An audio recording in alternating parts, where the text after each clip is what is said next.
Meh. Hold on, I gotta fix the audio. You guys, it sounds fine to you, but there's feedback.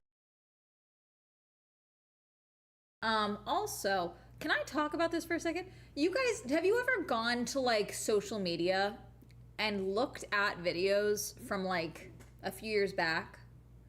And it's like, you know, when you posted it, it was fine, you know?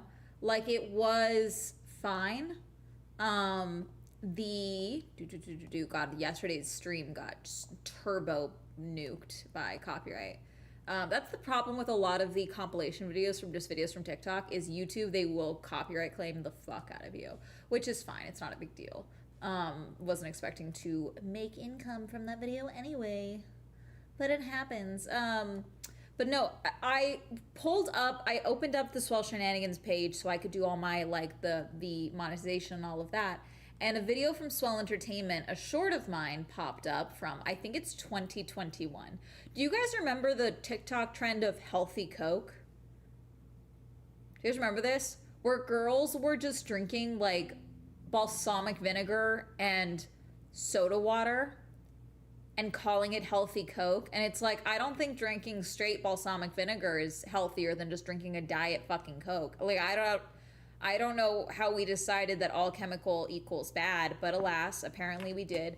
And so I tried it and it wasn't good, but I looked at the video and what's crazy is the video, like the quality looks like shit. And it's like, I know when I posted it, it didn't look like that.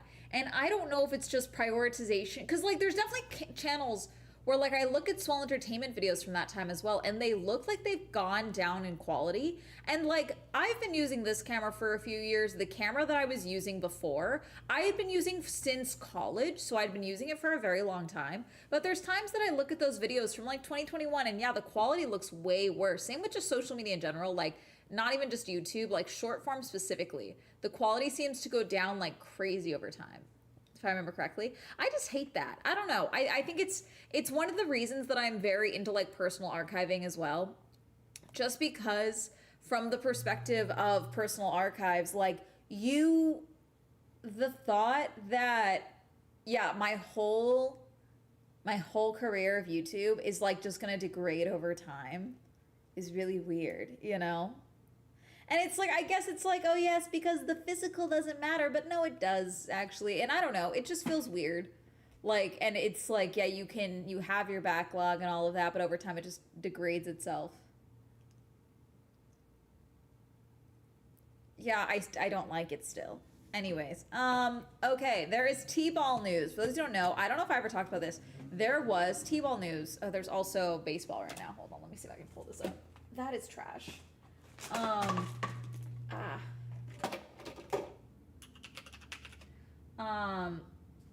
There is T-ball drama. Oh, no, you know what? I sent my friend a voice note about this because I was so annoyed.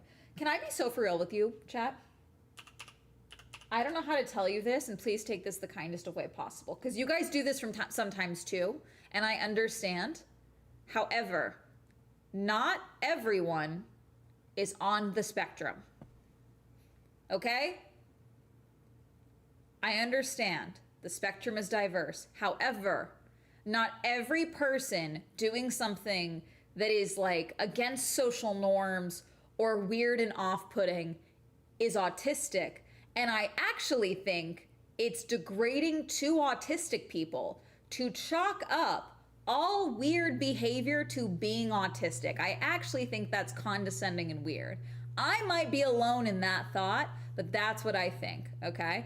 I just saw a video on TikTok, and it was a woman. She was like, come along with me on the worst date I've ever been on. It was a first date, okay? She filmed her date, which I'm usually against, and she said, yes, I filmed him because no one would believe me otherwise, and I understand. He came on her date, and he was eating Caesar salad. He kept eating with his hands. He wasn't using a fork. He wasn't using utensils. He was chowing down Caesar salad dripped in ranch dressing with his hands.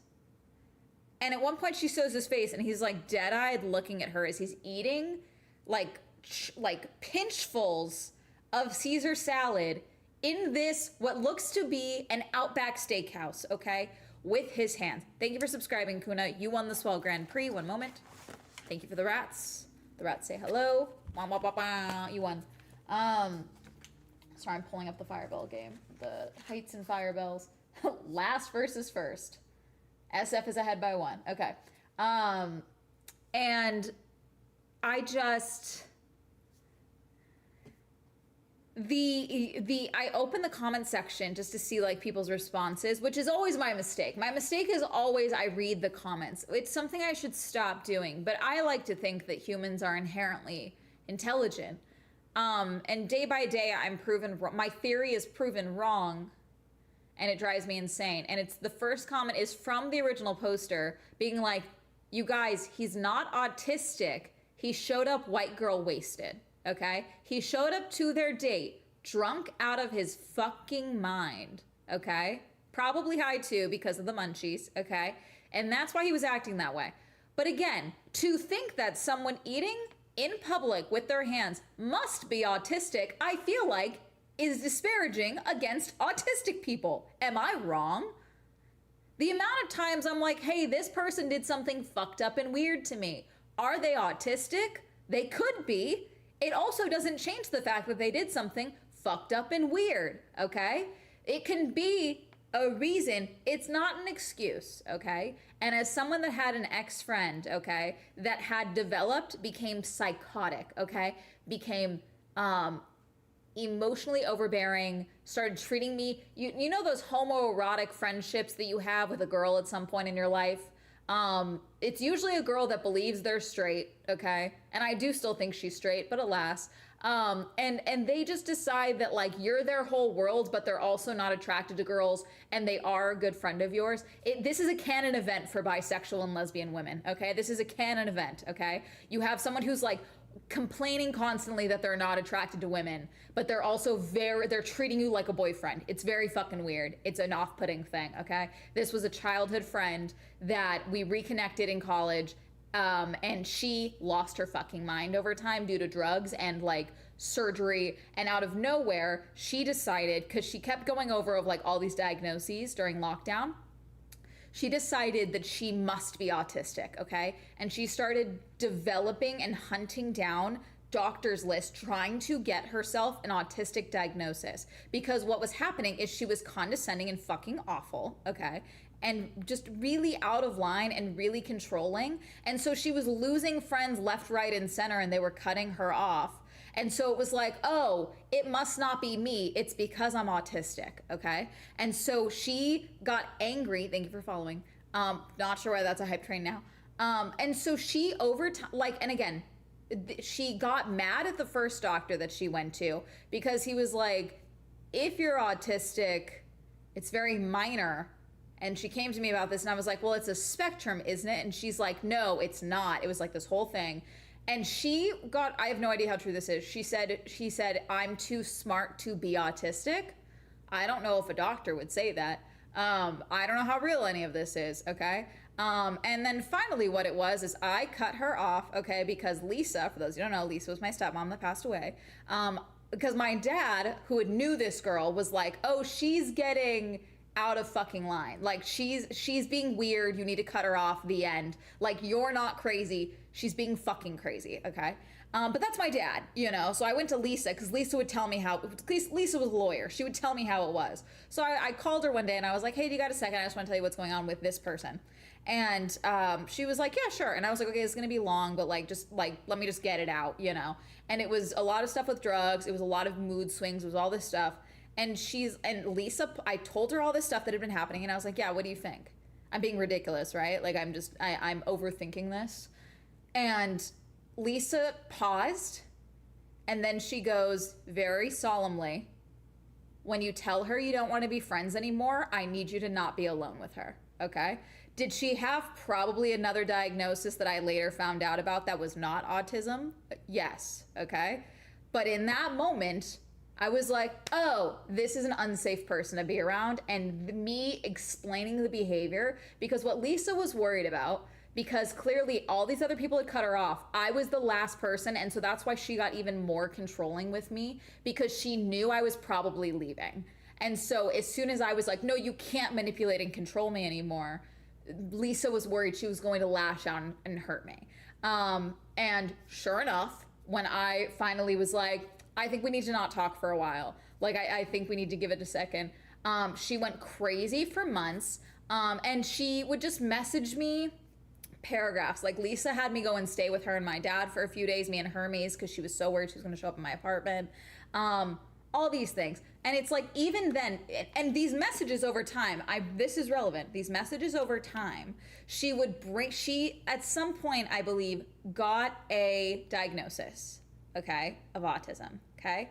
And she now would change stories and conversations that we had as if she had always been autistic, like she had always known, we had always known, and now we were being ableist for not putting up with her shit. Okay? That's what she started doing, okay?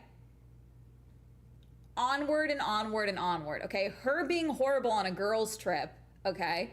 And getting drunk and doing, taking a hit from a rig, okay? Like a rig as in, like a weed rig, okay, like a big ass, like a bong in the back, okay, of my friend's car when we're about to cross over state lines into Arizona, okay? My friend lost her fucking shit. How dare you? You're in my backseat of my car. Put it in the fucking trunk. What the fuck is wrong with you? Okay.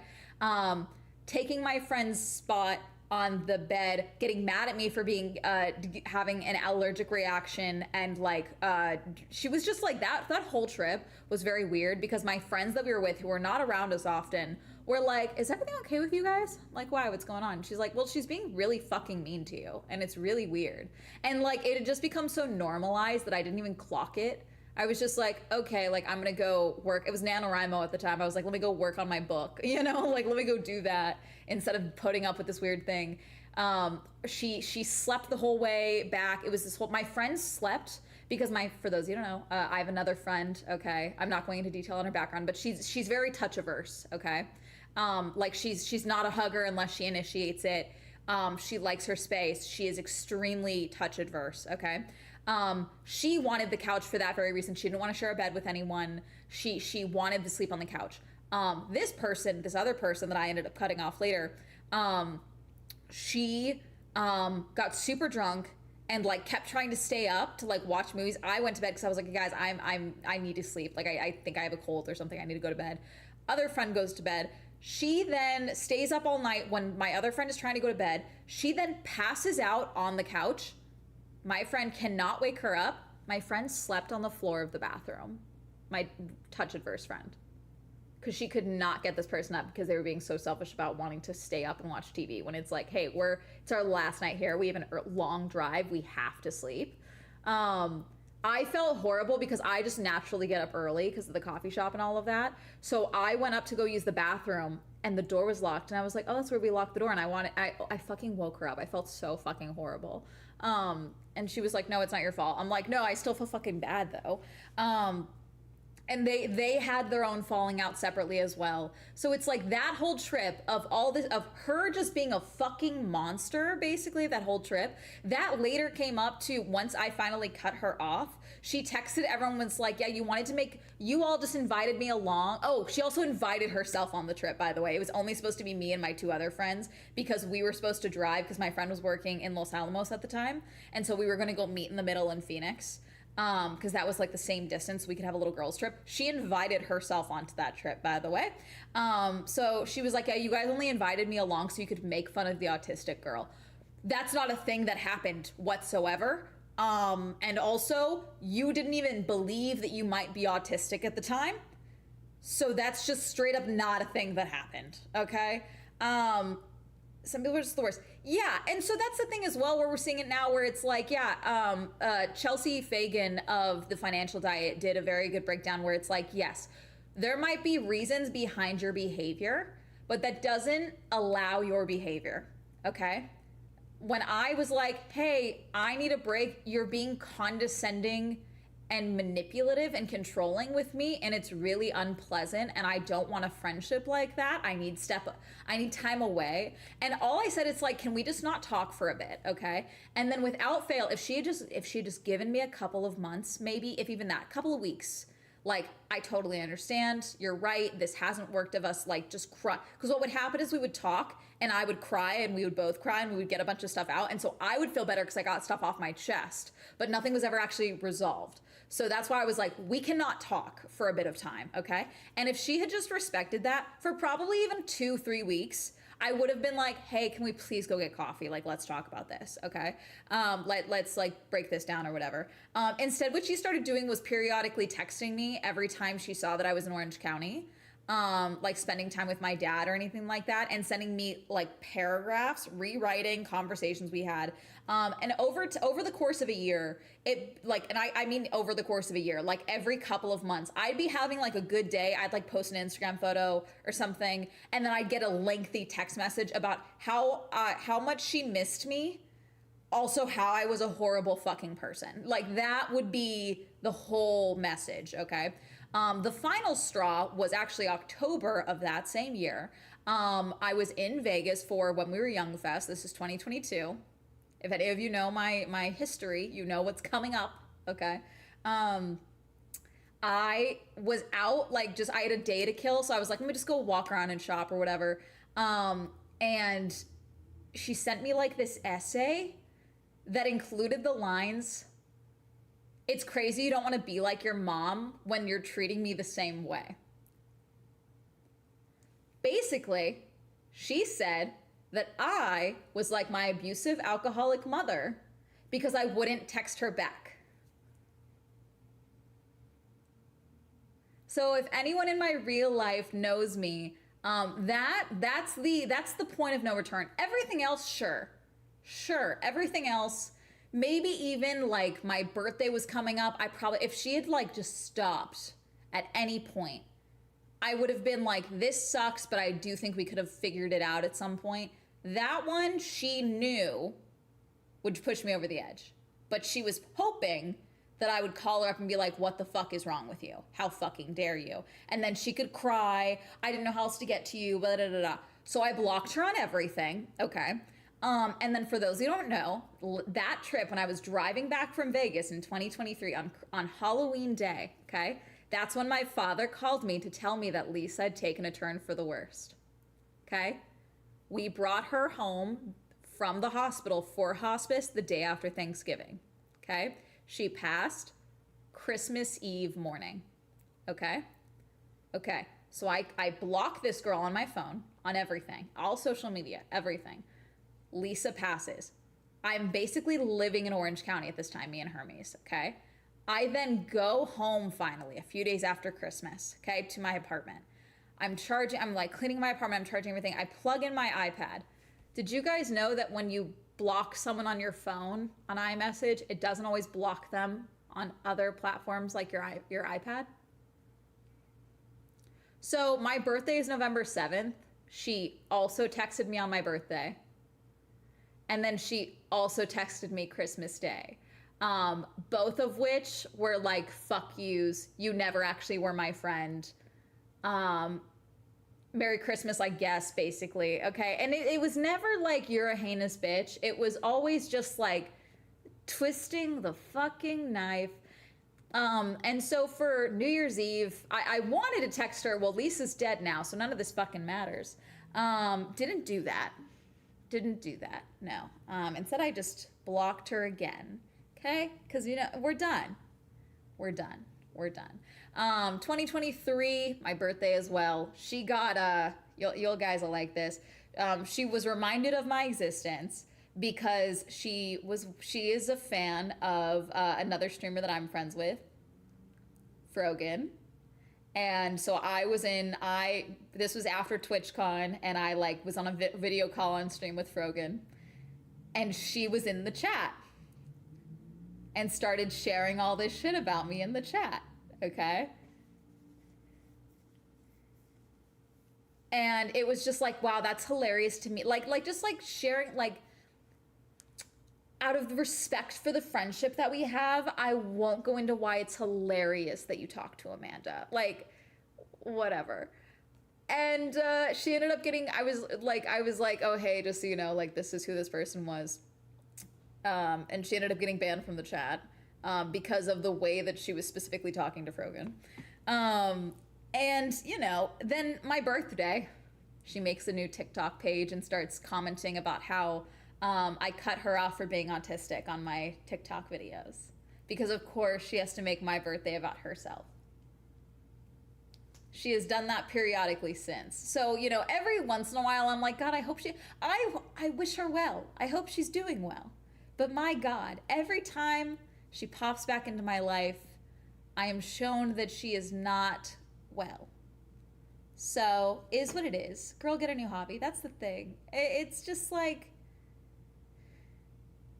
No, and that's the thing too, because I'm one of those people, you guys, I've cut off, this sounds fucked up, but like I've cut off my own parent, and that was a very difficult thing for me to do, okay? And so like, yeah, was it difficult to cut off my best friend? Yeah, but that's not who this person was anymore. This person turned into a fucking psycho. Common trait with them as well, yeah.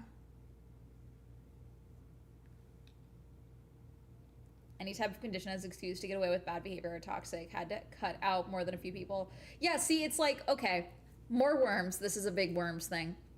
When it comes to my parent I don't speak to, I've already said my mom in the stream, but whatever. Every once in a while, I get messages from her, okay? This is not new. Over the last decade, she's done this, which is the, one day you'll understand, I'll tell you the truth, all this stuff, okay? The implication, okay, is that my dad abused her in their marriage, and that is why she is the way she is. Stay with me, okay? She has tried this before, and when I was a teenager, I believed it. Do I believe any of this happened? No, okay? I don't. I was there for most of it, okay? But alas, that would be her experience, and I would not discount that if this were the case. However, what she thinks is going to happen if we do sit down and have a talk, okay, is that she will blame all of the men in her life for, quote, stressing her out, because that is what she has always done to me, okay? It's what she's always said. It's like, oh, I'm not an alcoholic, I'm just stressed, okay? To which I then say, okay, the outcome would be I just don't speak to both of my parents. That would be the outcome. The outcome would be I would have you cut off already, and I would then cut off my father, okay? Because his behavior, okay, what you two experienced, as bad as it would be, would not change the fact that you are abusive, okay? It wouldn't change that, okay? Because I don't know about you. There is nothing a man can do to me that would make me lay my hands on a child, okay? And maybe I'm just built different, okay? But I just don't tolerate that shit. I just don't, okay? To know that I have a family history of alcohol, I don't fucking drink. That's a choice that I make. And I'm not gonna sit here and say that I'm better than anyone, but I'm better enough that I don't lay my hands on my kids or steal from them. You know what I'm saying? I don't emotionally manipulate them constantly. I don't tell people that they're out of their fucking minds and lie about them being assaulted when I wasn't, or that I did porn or anything like that, okay? Because that's what she's done, okay? That doesn't... Two things can be true. Both can be awful. The end, okay? Same with myself. I have been abused, okay? It has impacted my life greatly. It has impacted my personhood greatly. Do I use that as an excuse to be an absolute fucking psycho to people? No. I'm a bitch by choice, okay? And I will own up to all my bitchy behaviors as they come. There might be reasons behind the bitchiness, but I did that shit, okay? And that's my responsibility as an adult. I can sit here and tell you like, oh no, officer, I can't go to jail for that because my mom's an alcoholic. That's not how that fucking works. What's up, Chad? Hi, Swamp Moonrise. You came in at a time of worms. Reasoning is people, the alcohol allows demons into me. It wasn't me, it was the demons. It's dodging accountability. And Why Does He Do That, which is an amazing book about abusive relationships. The author worked with abusive men in group therapy, and they talk about substance abuse and how it's just used as another excuse by abusers to give them permission in a way. The book is amazing. Yeah, see, like, and again, in Dr. Jekyll and Mr. Hyde, okay, there is no Mr. Hyde. Not really, okay? There's no separate man. He does not become a separate man.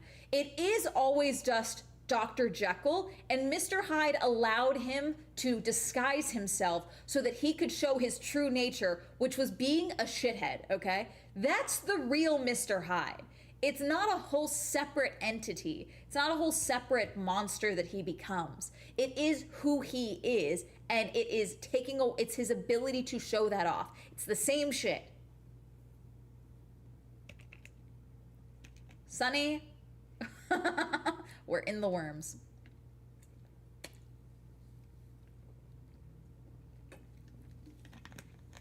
We're in the worms.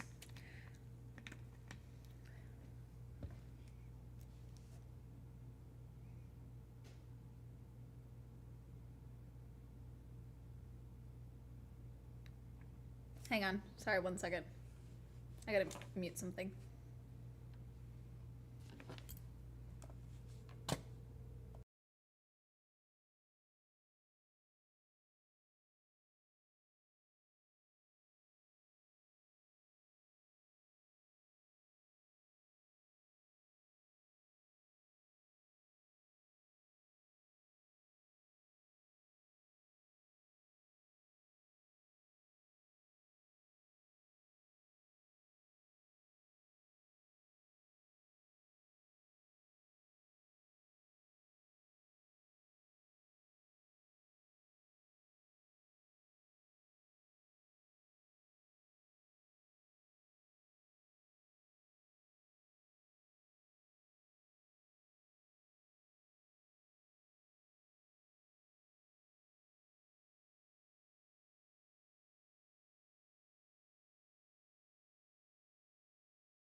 Sorry, chat. No, that was my building, and I was worried it was about. Oh, Amber Alert. Where the fuck?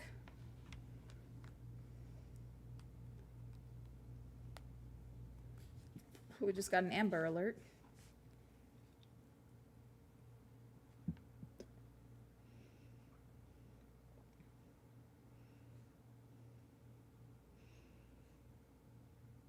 Los Angeles, Riverside, and San Bernardino County, in Orange County, is last seen Manchester Avenue and Hoover Street, Los Angeles. 4 years old. Suspect is Donald Page, 23 years old.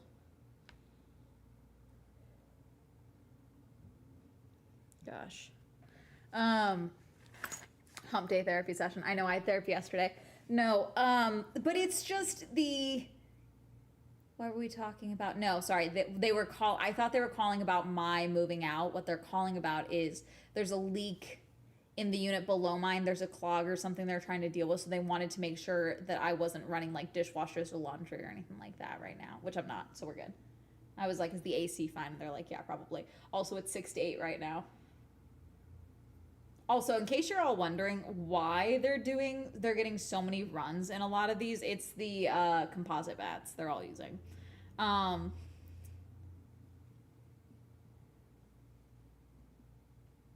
turning everyone into a werewolf, yes.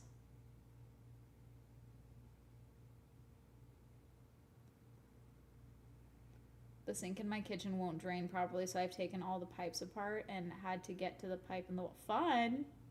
It did not fix it. Oh no. Oh. Damn, got a beam.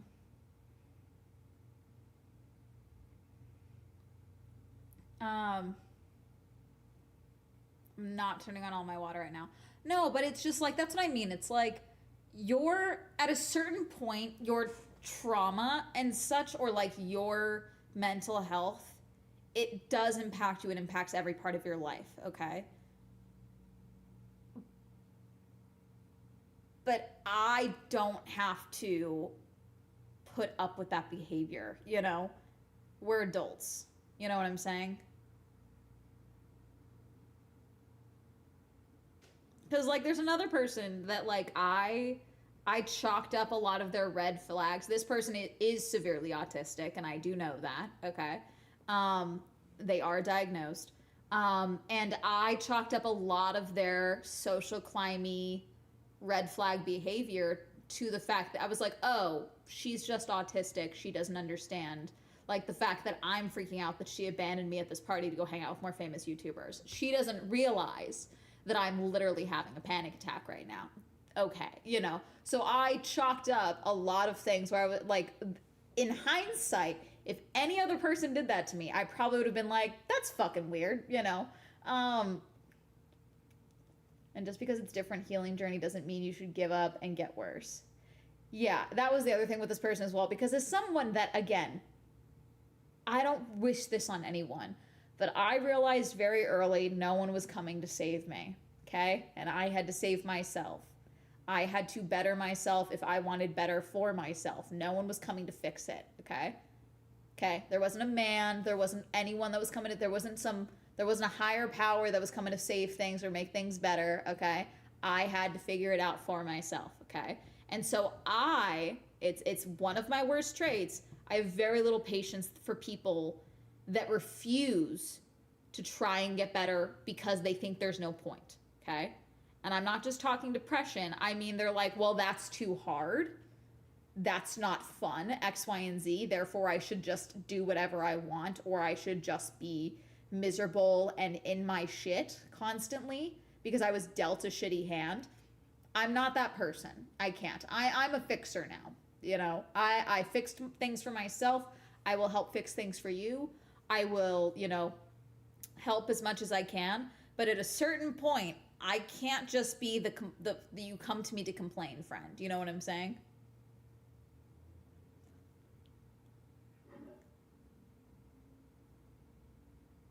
Sorry, I heard my sink make a noise. They're definitely in there with the thing. A good friend with mental health problems would say, hey, sorry for doing that. That was messed up. I'll work on it. It's not even that. Someone, because this person did this to several people in our lives. I literally bumped into them recently at a party and we're talking about catching up. Um, you know, the thing that we all realized when we finally started talking, like when she wasn't there, she never once asked how we were doing. Never once. How are you doing? Not once. What's going on with you? Never once. It was always what she wanted to do, how she felt, it was just a very one-sided energy vampire friendship, okay? Which is not a friendship. It's what I tell my doctors. The harder path is usually the most rewarding correct path. It's like, give me my marching orders and I'll do it. Because often the quick fix can screw you up down the line. Yeah. And it's like, you can find things that work for you, you know? Like, is it the healthiest thing for me to be eating canned vegetables? No. Is that a good way for me to getting vegetables in that aren't going to rot tomorrow because I live alone and I'm trying to eat healthier? Yeah, that is the answer. Like, same thing with like figuring out little things like, yeah, this pile of clothes here is clean and I'm not folding it and it's sitting in this room, but it's off the floor, you know?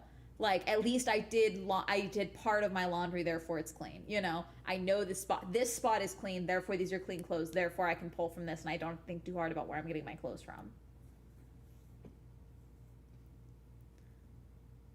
You have to understand, I had a terrible childhood, and the kid goes, I'm having a terrible childhood right now.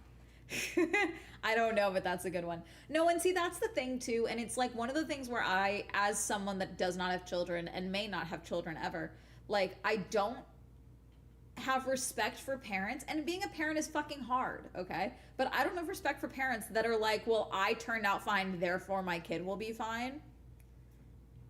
you know, every once in a while my dad is like, you know, you talk about like your mom like this, you talk about your childhood, and it's like, you turned out okay. And I'm like, I'm a fucking mess. I'm just a high functioning mess because I'm a woman, and therefore I have to be a high functioning mess. Okay?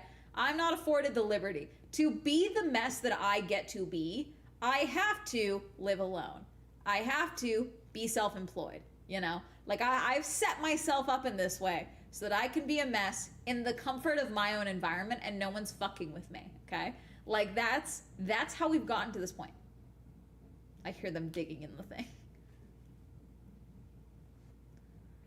I also sometimes catch myself talking about what I like for a long time and then I'll shift topic immediately. It's not even about what you like. You should talk about things that you like with your friends, and you should be able to go to your friends with difficult things. But like, this is something I had to realize in high school when I was in the shit with my mom, okay? Before I left, every time I talked to my friends outside of school was about her and how awful things were, okay? Now I was in the shit, so they understood, but like, I had to consciously come to the realization of, oh wait, how's her job doing? Like there was a job that she hated. Is she still there? Wait, I should talk. Like it's something that you have to kind of rectify with yourself, you know?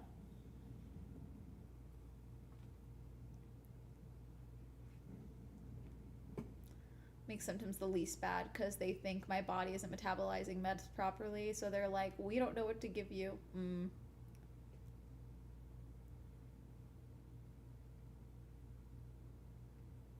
I train a lot at work, so sometimes I really onto a topic and have to step back and ask about others. It's exhausting and draining for yourself and then for others too. It's always okay to talk about things you like, but I and several friends don't necessarily process that we haven't left openings for others. Yeah. So yeah.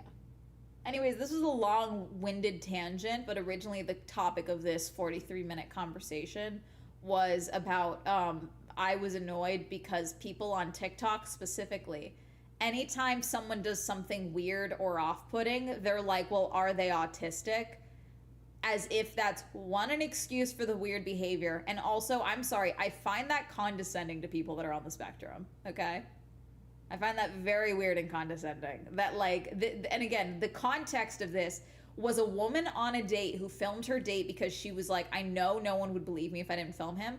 They were at a steakhouse on a first date, and he was so drunk out of his fucking mind, he was eating Caesar salad with his hands, covered in dressing. Eating, looking at her dead-eyed because he was so fucking zoinked out, you know? And someone was like, is he just autistic? One, that's crazy. That's crazy. Like, it's also the same thing where it's like, for those who don't know, Gen Z actually drinks a lot less than other generations. And someone made a TikTok, this is forever ago now, made a TikTok being like, hey, if you're Gen Z, what are your reasons for not drinking? And I just, in a comment, said, parents an abusive alcoholic, and I have a family history, so I just decided not to drink, you know? I have like a high probability. If I start drinking casually, okay, I have a high probability of developing alcoholism, okay? The percentage is like 85%, okay, of me likely to become an alcoholic. I don't know about you. I think those odds fucking suck. So I just don't drink alcohol. The end, okay?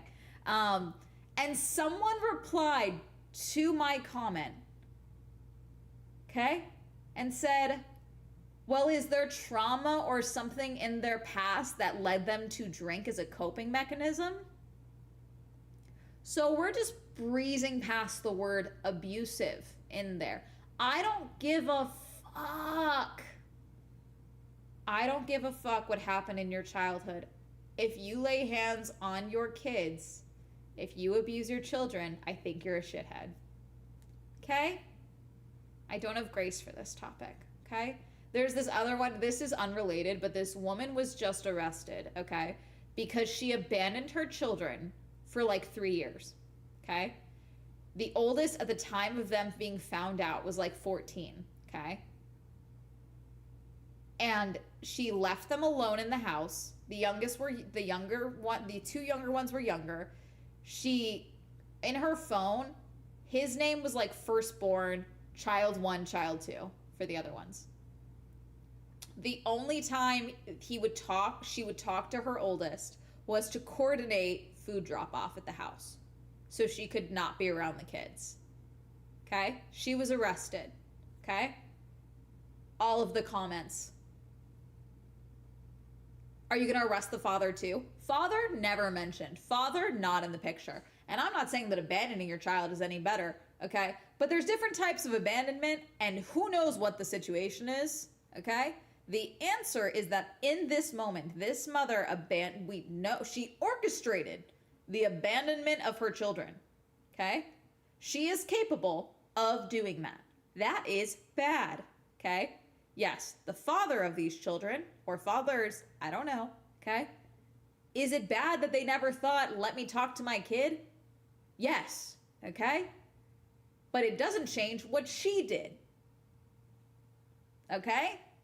Okay. And that's the thing that drives me crazy.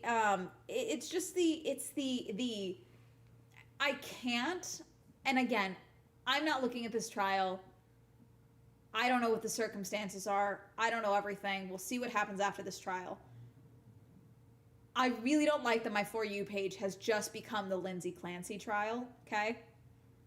As someone with a mom that I know is capable of violence. You know what I'm saying? Because it's like so many, like, not to say that horrible things don't happen and that there's not, like,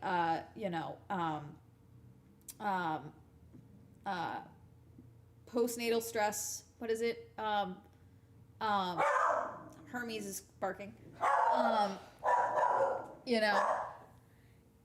Like yes, postpartum depression, 100%. Hermes is barking. It's a very real thing, okay? But the act is still heinous. You know what I'm saying?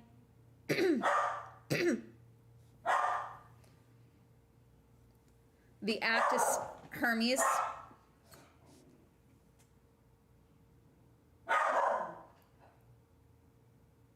This isn't keep working. Still 6 to 8. SF is ahead. Hermes is protecting you, I guess. You know, it's like there's extenuating circumstances, things are horrible. At the core of this, though, is dead children. And TikTok keeps forgetting that. And it's very hard to be on the app right now.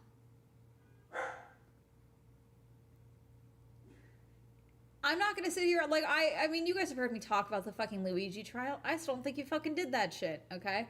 But you know, it's like, the amount of people that I've seen with their whole faces accuse the ex-husband of killing the children, and I'm like, he's going to sue you. Hermes!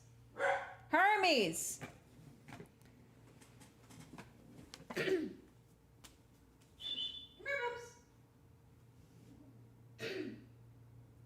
Hermes, where are you? Are you by the door? Hermes, come here. Let's be calm. Let's see if he comes up here. Even the case, like, and people seem to not be understanding. It's guilty or not guilty is not whether or not she did it. It is already accepted that she did it, this case. What they are saying is whether or not she was in her right mind and therefore culpable when she did it.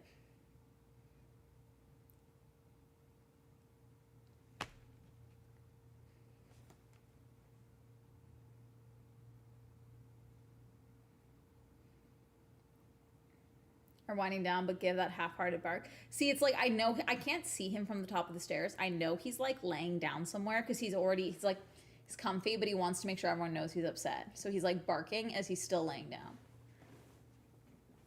Threads is also very bad. I just have not been on Threads. I think we all know at this point that she didn't do it. I don't think that's not the thing, though. You know, the trial is not did she do it or not. It's whether she was in her right mind and therefore knew what she was doing when she did it. And again, I'm not following this fucking trial because it's fucking upsetting. Okay? So TikTok, though, is forcibly trying to put it on my For You page.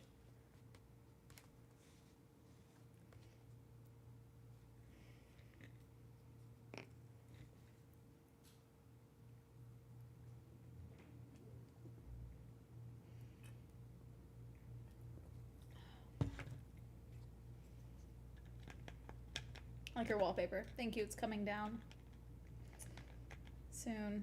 I gotta get this thing handled first before I do anything else. This wall unit. I gotta go through that drawer, that box container. I just have stuff. Like, this isn't that much, really. It's the drawers that I already emptied one of the drawers. Is it leaves? It's like a snake print. Oh, there was an article, by the way, that went out. If you guys go to my Instagram, you can see it. They interviewed a few signed players and a few drafted players that were unsigned, okay? Because they drafted about 60 people per team and only 30 people got called up, okay? Or 15, no, 30 and then 50 people got called up, I believe, okay?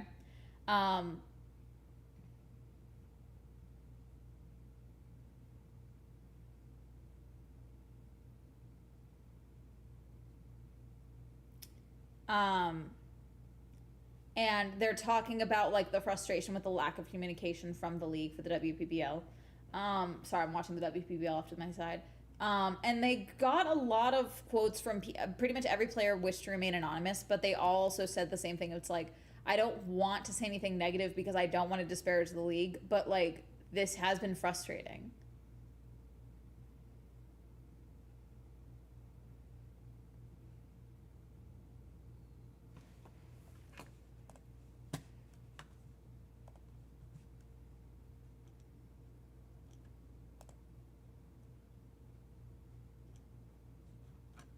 Let's see.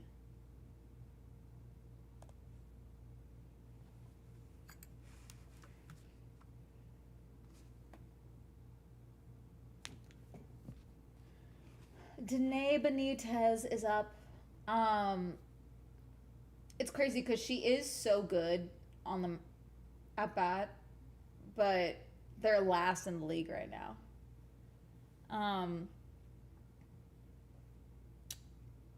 What was I saying? But yeah, I don't know. I open the app and it's like, okay, new day of Lindsay Clancy's trial, and I'm like, okay, please stop showing me this. Thank you.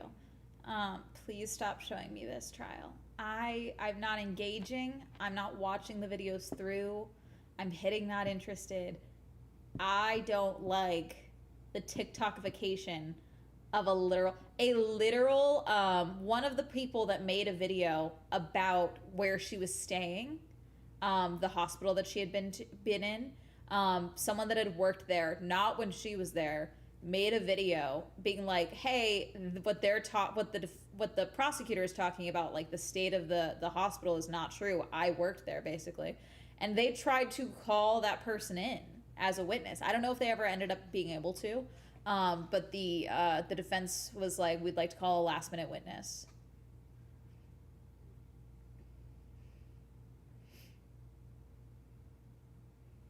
Oh, I mean, Twitter literally just confirmed that when you hit not interested, they show you more of that.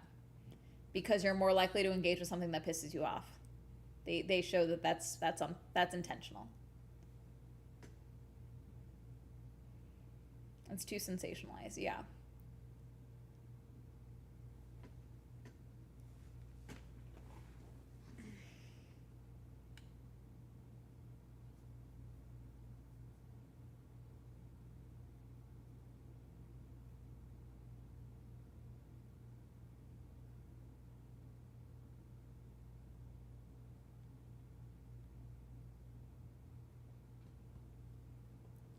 I really try to stay movies and music. I really try to stay away from current events because it's depressing.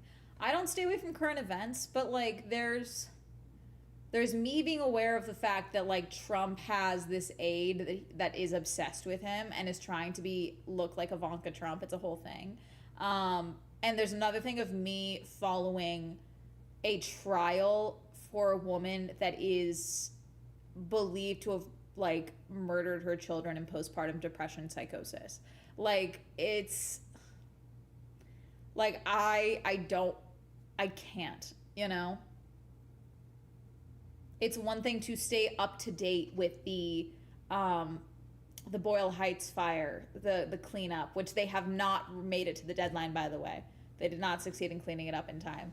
And it's so fucking hot. I'm not even going over there in that vicinity of Boyle Heights because I just know it's gonna. I'm sure everyone's saying it. It's the smell is so bad with how hot it is. It's almost 6. It's still 90 degrees outside.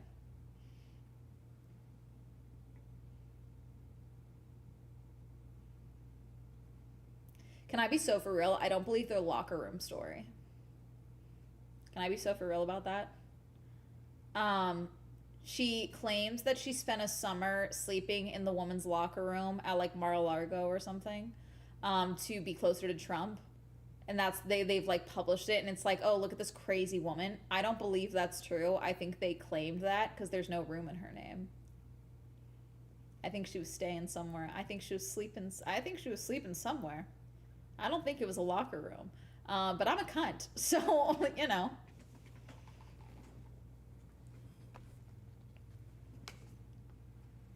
They needed record of where, there was no record of where she was staying, but she was there. So they concocted the locker room story. Presenting psychosis symptoms in extreme cases. I somehow trained Threads to show me only heated Ravelry F1 and funny cute animals, but I think I'm just lucky. Unfortunately, with the nature of my content, of course I'm getting discourse, which is fucked up that like an actual trial is seen as discourse and that's why I'm being shown it, you know?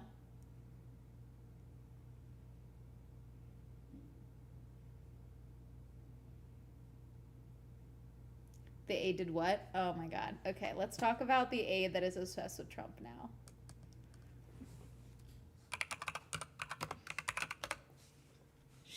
This is Natalie Harp. We have the note. She became one of Trump's most quoted, Trump's most devoted aide, okay? She just became like in front and center because people were questioning her. She's 35 years old, okay? She has slowly turned herself into looking like Ivanka, which is creepy, Trump's daughter, okay? And let me see if we can get, I hope we get I want to find the letter. So she ingratiated herself with Trump, okay? Because she would print out news stories about him and give them to him versus just like someone's showing him on a tablet, you know, an article.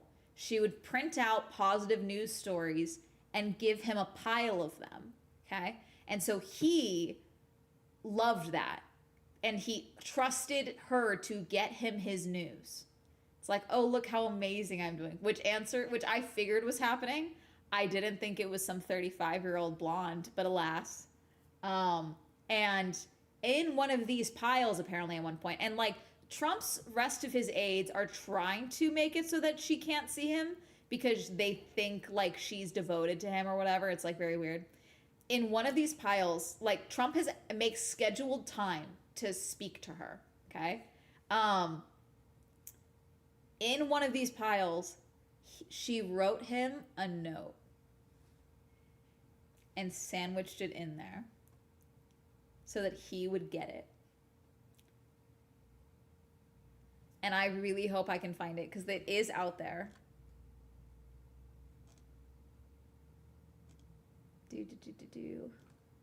Secret Service.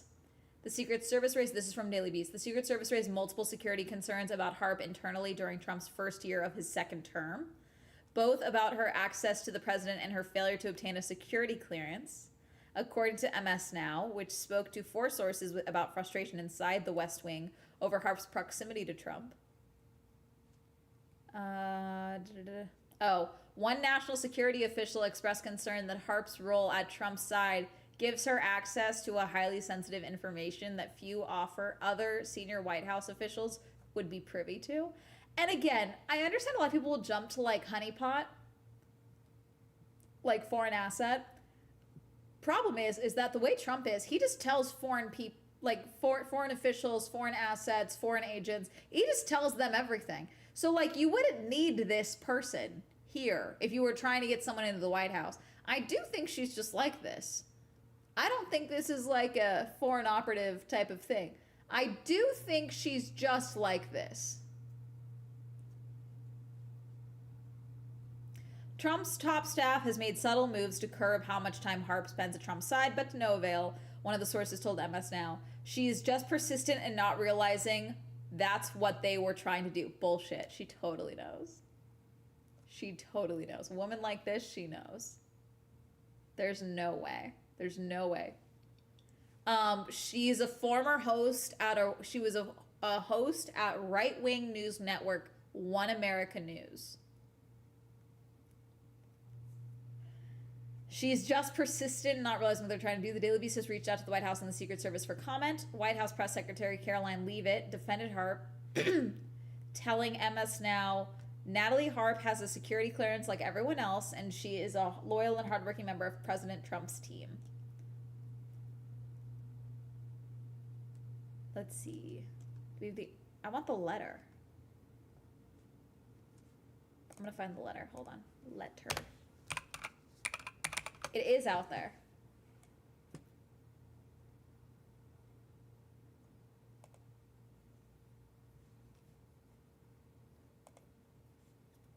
Hang on, let me fix my ads.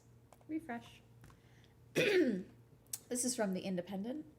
Trump aide Natalie Harp signs note to him with all my heart and gushes that she forgets to eat and sleep. Da da da da da. Natalie Hart, President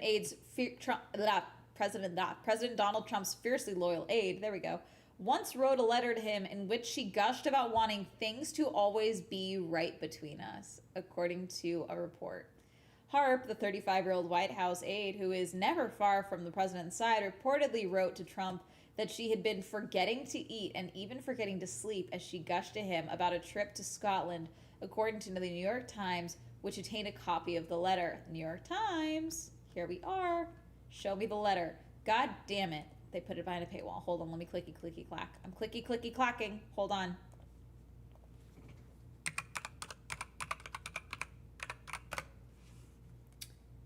Do we have this archive?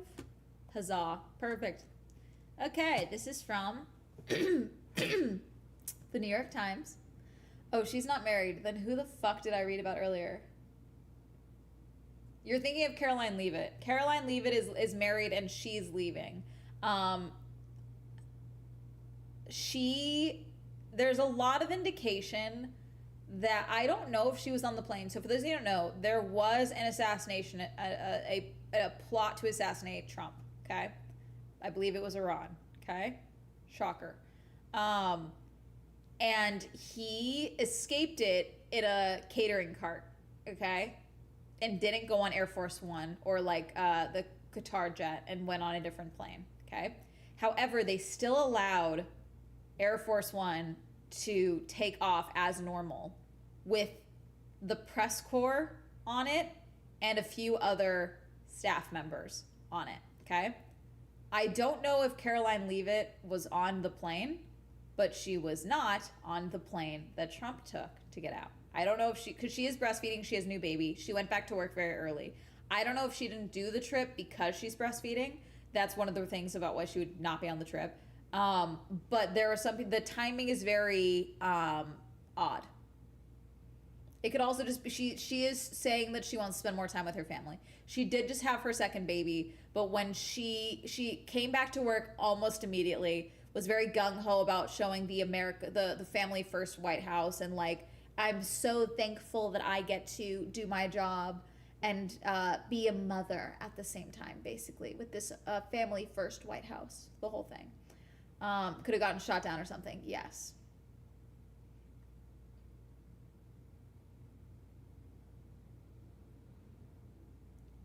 She was on the decoy with Stephen Miller and Secretary of Defense. Forgot his name. Oh, Hegseth, the one that's now running for president. Kegsbreath running for president is crazy. He wouldn't be the first drunk president, so.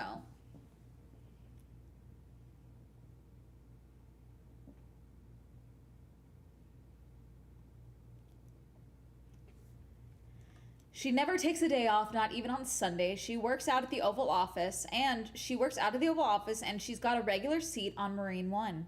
She texts with world leaders on the president's behalf. She stays up late with him drafting social media posts. She rarely speaks on camera, and yet she is never not there, ever present with a wide smile and her eyes fixed on the president. She is Natalie Harp, the 35-year-old West Wing aide who is the utmost gatekeeper to President Trump, a one-woman conduit of information operating entirely outside the usual chain of command. The public's interest in Miss Harp exploded after she was revealed last week to be one of the lucky few who joined the president inside an airplane catering container to be whisked out of Turkey under threat of attack by Iran. This week, she became the subject of a political attack line delivered by Jon Ossoff, the Democratic senator from Georgia, who said to the president he doesn't want to do the job. He wants to build his ballroom and travel with Natalie on their apparently defenseless flying palace gifted by the Emir of Qatar. The senator's signaling out of Miss Harp triggered a particularly ferocious response from many corners of the Trump world. White House aides, lawmakers on Capitol Hill, conservative influencers, and at least one cabinet member took to the ramparts of X to defend Miss Harp's honor.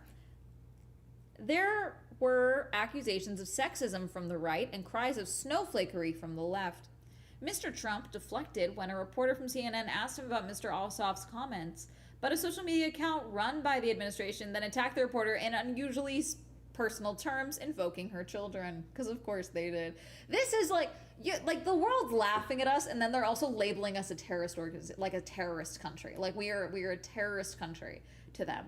You know, like we are dumb, foolish, and every day you're like, wow, this administration can't do anything stupider, and then they do. They somehow get more stupid. They up the stupid. It's crazy. Now we're dealing with this shit. The furor intensified the spotlight on this seldom heard from and sylph-like woman who, sylph-like? It's spelled like almost like syphilis. Hold on. What's sylph-like? See what happens when we don't know a word? We look it up. I don't have my dictionary up here, but I'm on Merriam-Webster. Resembling a sylph. What the fuck?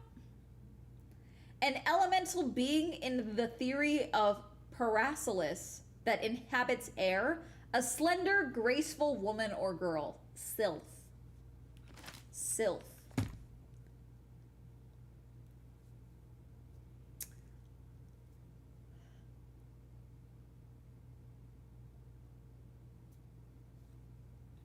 This article is based on interviews with half a dozen people with knowledge of her role. Ms. Harp did not respond to requests to comment.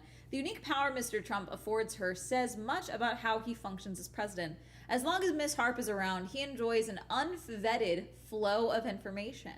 Some of it poisonous and counterproductive, at least as far as a number of his other advisors are concerned. She supplies him with content she fishes out of the social media gutter, like the video he posted depicting the Obamas as apes. Of course. And provides him with a view from the world outside official Washington, of which he has always been mistrustful. Her moniker is the human printer, because she tails the president with a portable printer so she can hand him information in hard copy. She is a platinum blonde geyser of positivity, there to buck him up when the going gets rough. She believes, or at least vehemently claims to believe, that he totally won the 2020 election. In the book Regime Change by the New York Times reporters Maggie Haberman and Jonathan Swan, Mr. Trump is described as explaining to people that Miss Harp is the only one who loves him as much as his wife and children. All his other staff will go off and make money, Mr. Trump would say, but Miss Harp will never leave him. Because that's healthy and smart. Natalie Harp is one of the most loyal and hardest working aides on President Trump's team. Caroline Leavitt, the White House press secretary who will soon be leaving her post. Sorry, there's something in my eyeball.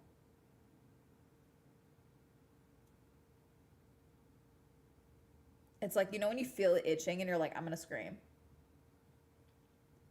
I think I got it. Who'll be leaving her post, said in response to a question from the Times about the nature of Ms. Harp's position and why she has chosen to join the president on the secret food delivery truck rescue gambit. In some ways, Ms. Harp is filling a role that Mr. Trump has always required, going back to his days as a real estate developer in Manhattan. Back then, there were always secretaries sitting outside his office on the 26th floor of Trump Tower, ready at a moment's notice to hop to it. He referred to these women as the girls. Of course, it's not supposed to be a puff piece. We're ripping into her. It's setting a tone.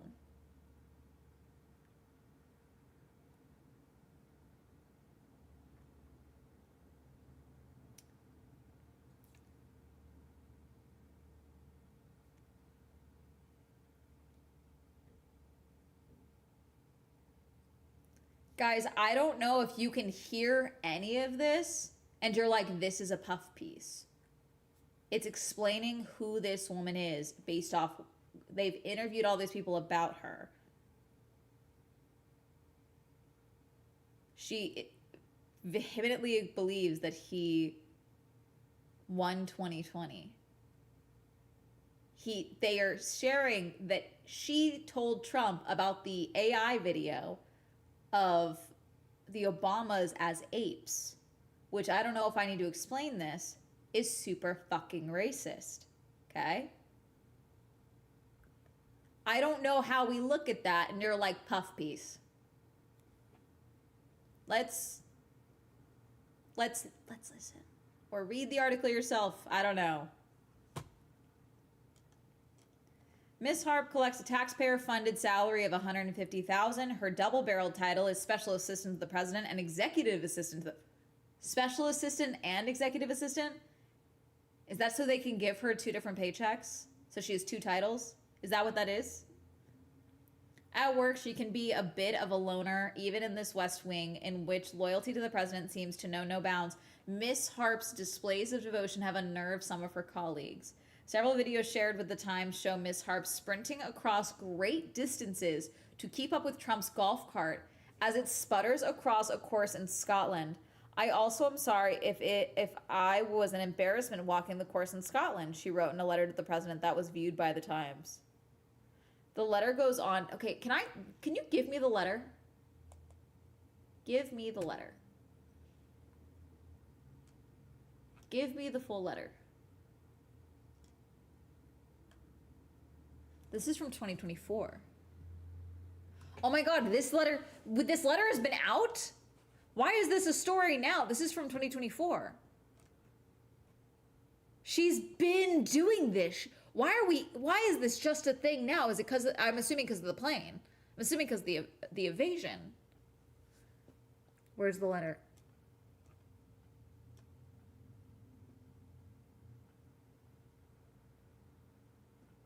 This also says Trump calls her sweetie. Do we have the full letter? I want to read the full letter. Oh, there's multiple letters, this says.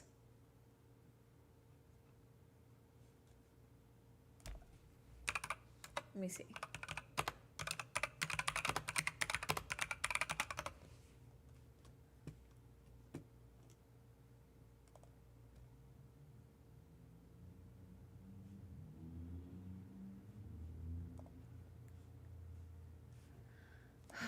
Let's see.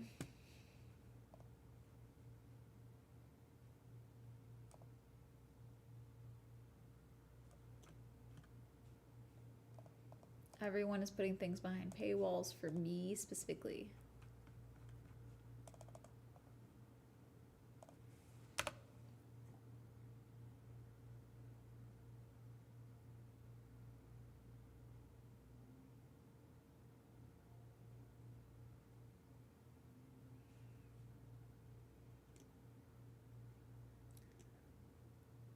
They're not going to view this as a puff piece. They're going to view it as a hit piece if you're already pro-Trump. They're going to view it as, how dare you imply that there's anything untoward about her being a special assistant and an executive assistant. Give me the letter. Give me the letter.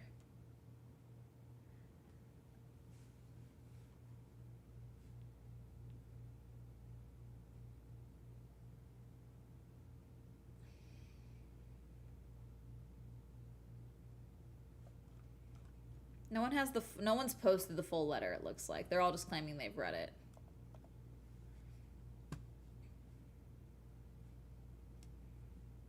Several videos with the Times, she wrote in a letter to the president that was viewed by the Times. The letter goes on to say, I want things to always be right between us. I also know I've been distracted all week, forgetting to eat throughout the days, and even forgetting to sleep and only catching a couple hours at a time. The letter concludes with all my heart, Natalie. She grew up in California. On Tuesday, her brother, from whom she is apparently estranged, gave an interview to CNN.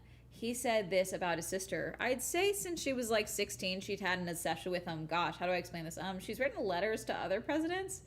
Let me put it that way. He said he was referring to George W. Bush. Miss Harp's connection. I do think this is not something that we see much anymore because most politicians have gotten distinctively less hot, like as time has gone on. I blame global warming. But like there are women that do see like it's like women that want to kind of marry a prince in the same way. It's like the most powerful man in the country is the president of the United States. It doesn't matter who's in that role. The role is what's attractive to people. You know what I'm saying? Does that make sense to some women, to some people?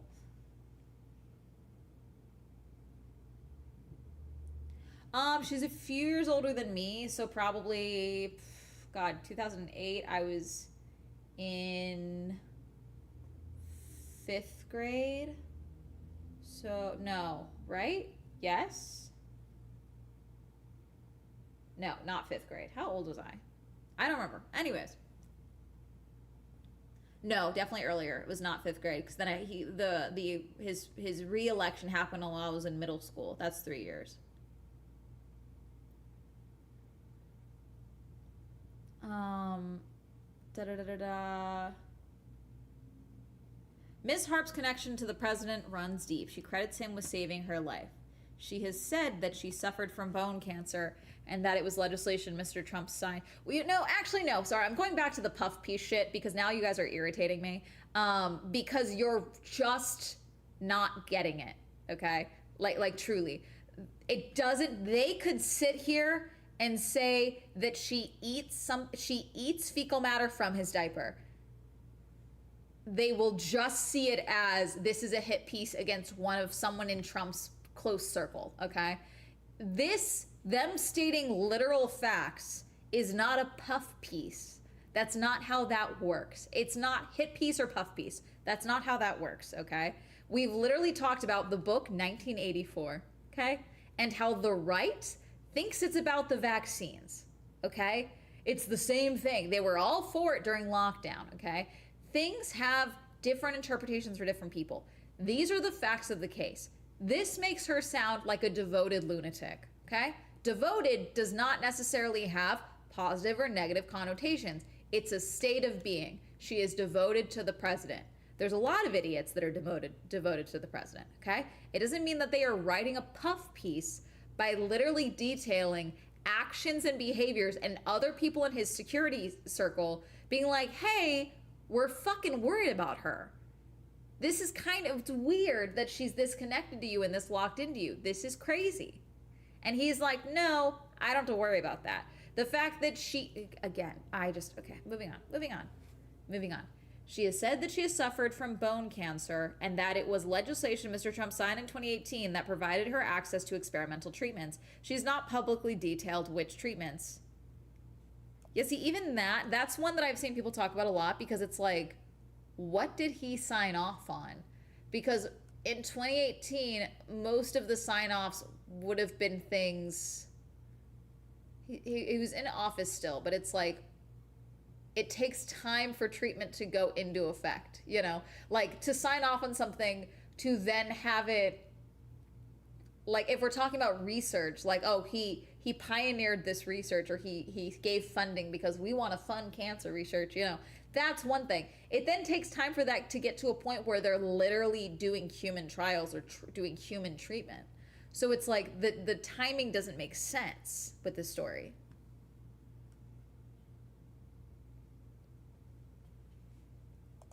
She was recounting that experience on Fox News in 2019 when she caught the president's eye. He invited her to speak at the Republican National Convention in 2020.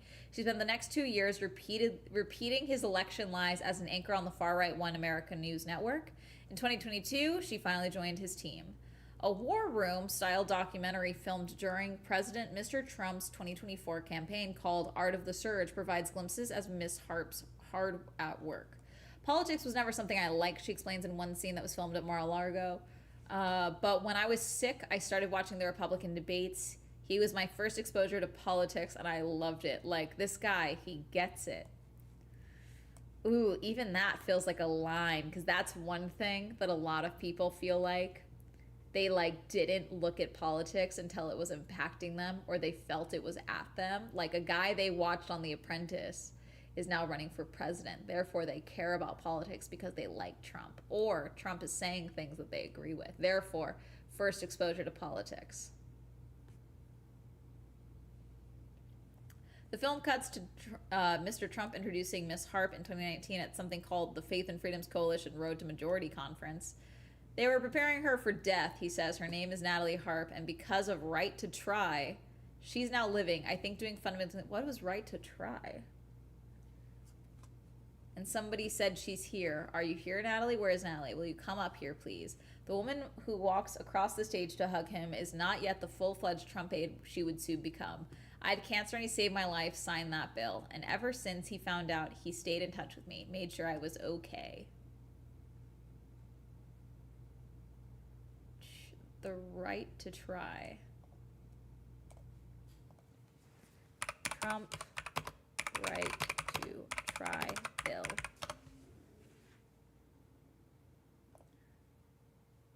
This is 2018. Federal right to try legislation passes, signed by president. Federal right to try legislation aimed at loosening oversight to access to unapproved drugs for compassionate use was signed by President Trump today.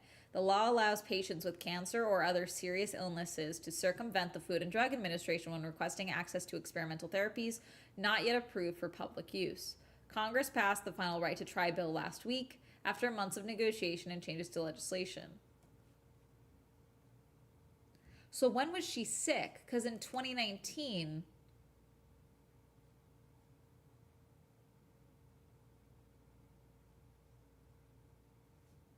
she was shared this experience. I don't like accusing people of faking cancer, but, you know.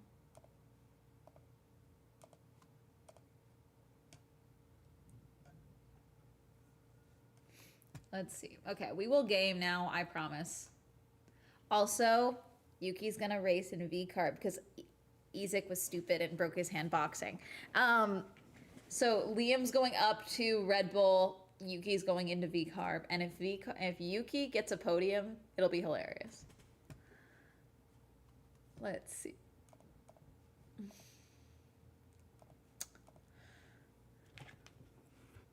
Oh shit, New York's up 10-8. Top of the fifth.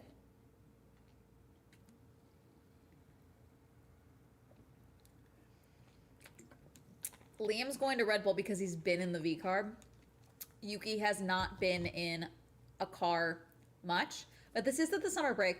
I don't like it because Yuki is a reserve driver for Red Bull and V-carb, so he could go into the Red Bull, but who knows? I don't know this reasoning.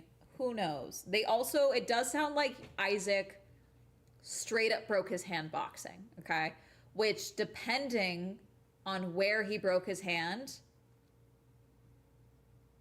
that's going to be a difficult recovery.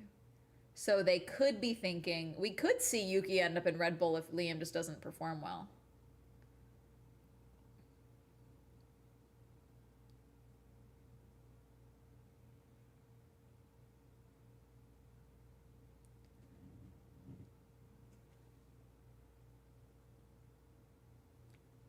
Spring it won't be. They realistically, it was smart for Carlos to resign because Carlos was going to have the same problem he had with Ferrari, where he overestimated his importance with the team. It was just going to happen. And sorry, not importance. He is important. His value in the sport, which sounds mean, but if he wanted to look for his options, looked for a whopping day, and then called it and signed the contract with Williams, because Williams gives him a seat for multiple years. We knew he wanted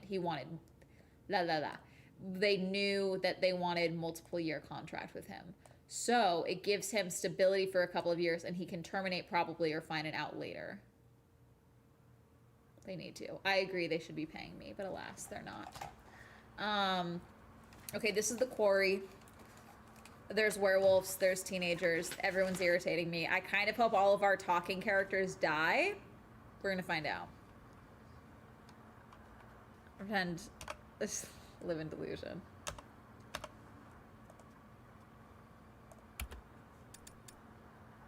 Continue. Single player. Abigail. We're gonna watch Abigail turn right now, I think. Abigail's gonna turn into a werewolf and kill Emma.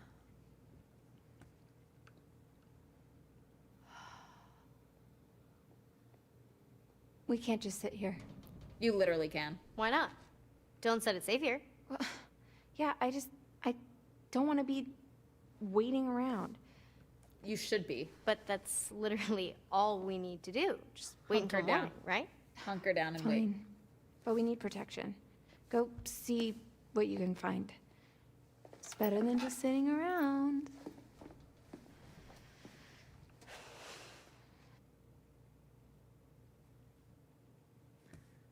All right.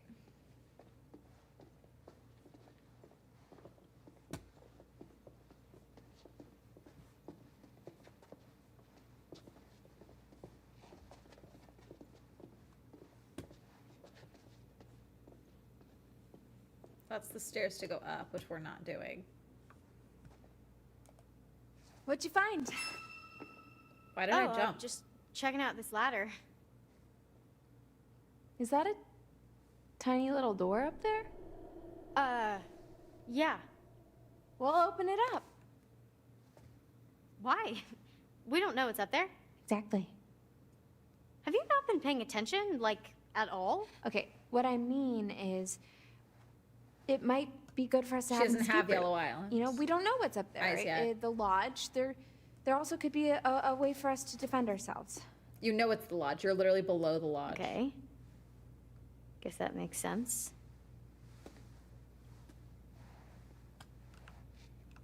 Don't go up. Wait, did I fuck up? I may have fucked up. I may have done this too soon.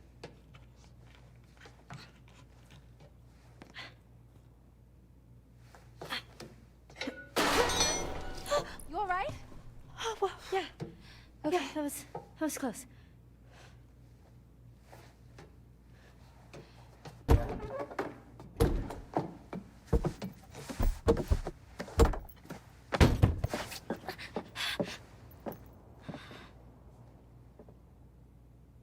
Yeah, I fucked up. Alas. Thank you, Sonny.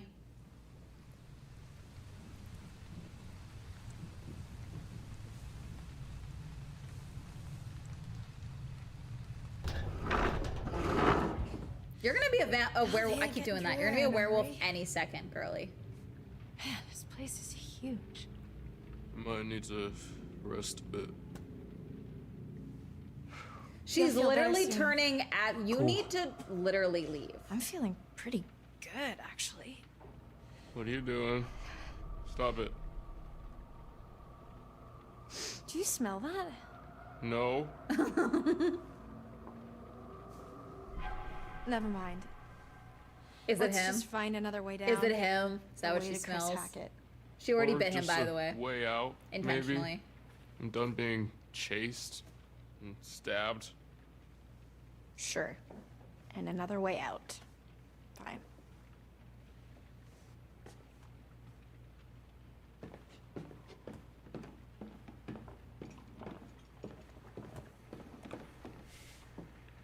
Syringes. Huh. What's that? Proof we're on the right track. Stay close. How is this proof you're on the right track? Yeah, all the better to see you with, my dear. Shh. Oh, trank darts? I guess.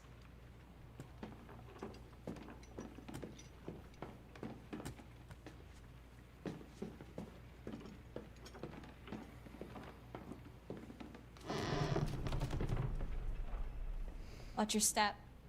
Yep. That was weird.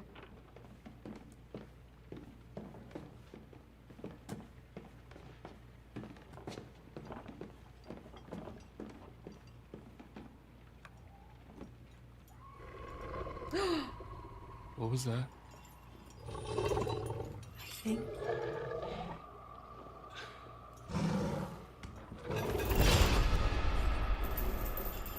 I think we found Chris Hackett. Son of a bitch.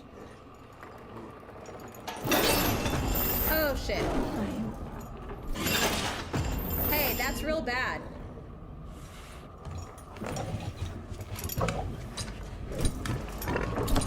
That's really bad. Oh shit.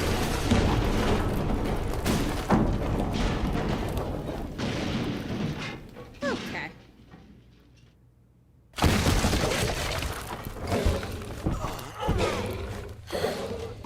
Wait, there's another one? Oh god, she's gonna turn us into Not now. Now is literally not the time.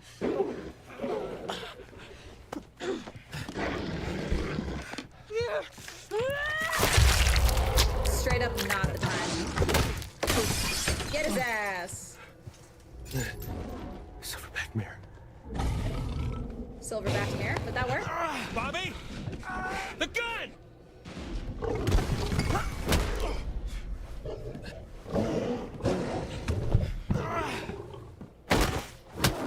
What the fuck? What'd you think was gonna happen?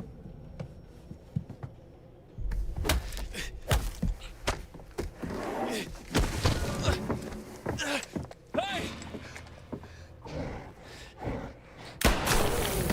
Did I just kill her?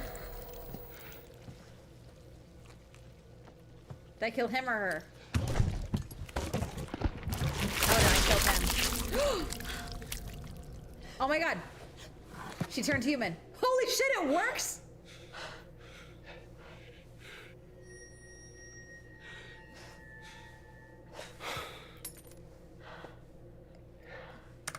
Can I just say, her skin exploded, yet she still has like a sports bra and boy shorts on.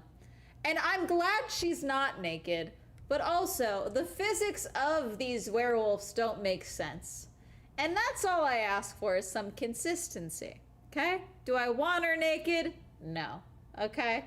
But I'm just saying, I don't think it makes sense for her to still have clothes on, okay? Just saying.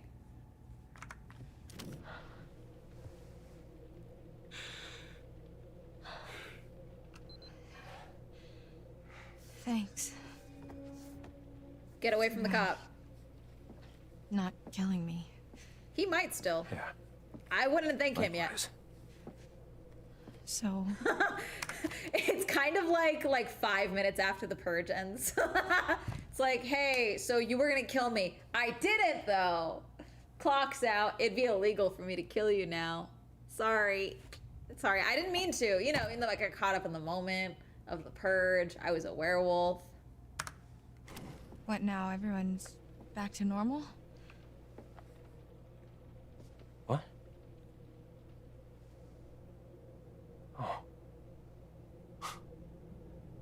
You think this is over? A little bit. This isn't over. Can we kill you? I don't understand. Chris is dead. Oh, Chris wasn't the first. Ugh. That's not possible. Caleb. Kaylee. The girl you killed. Her brother. What? Caleb bit Chris and Kaylee. Chris was just trying to protect him.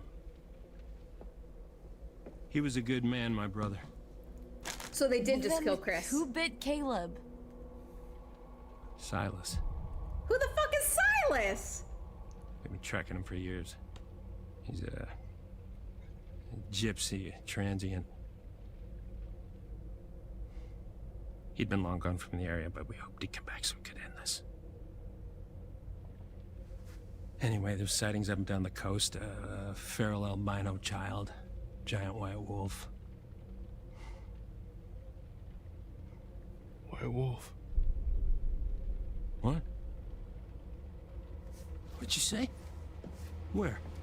Where'd you see it? Hey, let him go! At the cabins earlier tonight. Did we see a white one? Okay.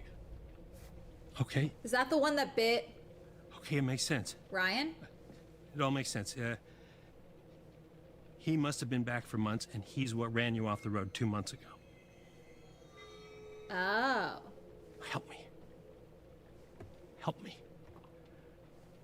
We can still save Caleb. We can still save what's left of my family. We can help those who are still alive.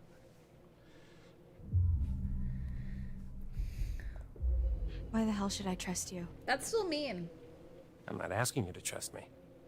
I'm telling you we can end this. We kill Silas, everyone gets better. Everyone, who's still alive anyway. So that was Chris they just killed, though. So, where would we even find him? I know exactly where to find him. You didn't before Okay, this. let's go. Can we get our pants? This doesn't mean I forgive you for what you did to me. No shit. I understand. This is crazy. I'm still shocked this is happening. Can someone please get me some fucking clothes? Yes.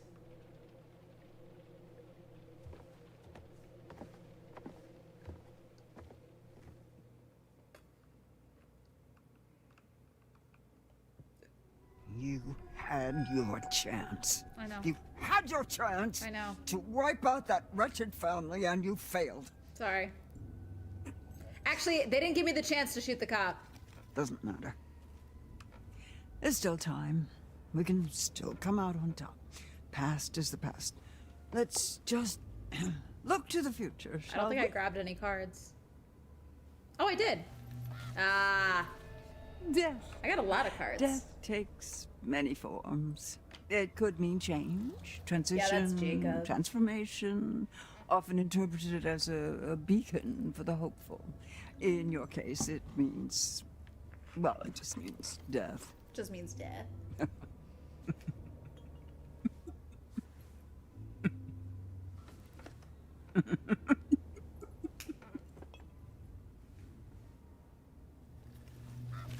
The white wolf, the sun. The sun. The vitality of a new day. I mean, I obviously There's choose still that one time for the to more wake up information, to right? the warmth of a night survived. Your choices, your actions, your very life hangs in the balance. It's up to you to find your path in the darkness and see the sun rise once again. Judgment. Judgment. The bells of judgment cry bloody murder. Is Or do that they? supposed to be Emma The fury of a hatred earned. or Laura? A fate deserved. Likely. But he may have his uses, though he won't forgive. He won't forget. I gotta There's do. always more than meets the eye. Ooh. Would you like me to show What's you? your candle budget, Diva? Seymour. Yes, good. But I can only delve deeper into one possible future. So which is it? Choose. Obviously, we gotta do the sun. This is the wolf. Okay, there's Emma. That's it? One last time. Go back. Go back and end this. Okay.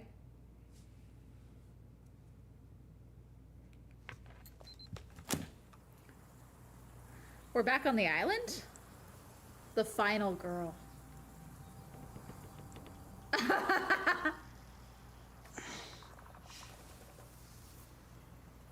Okay, it did work for him. Chris is the one that turned him. What the fuck? Why am I on top of a fucking tree? Get off the tree. Laura! Oh, I would stop moving. What? Does he have no memory of what happened? Laura did. How the hell am I gonna get down?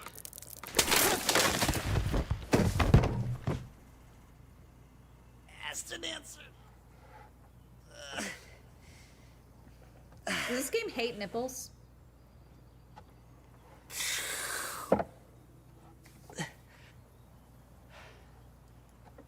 Where the hell am I? He must not remember. Oh yeah.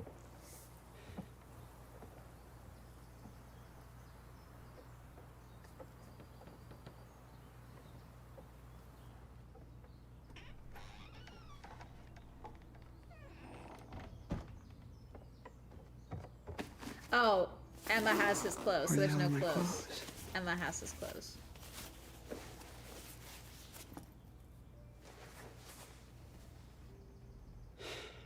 You gotta be kidding me. It's Laura's clothes, isn't it? It's Laura's clothes. Okay. Gotta find Laura.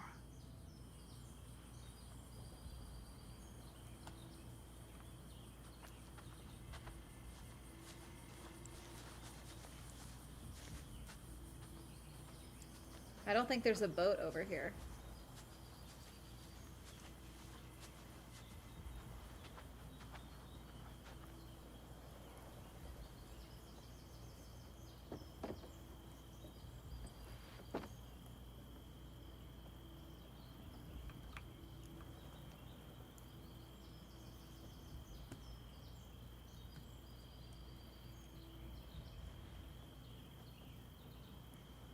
God, it's so dark. I can't see anything.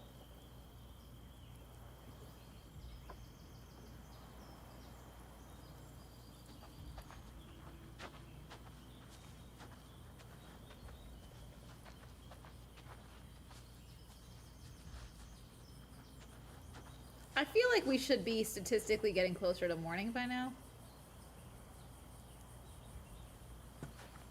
Oh, there's a thing. Oh, is that a grave? No, it's a fire pit? Fire pit.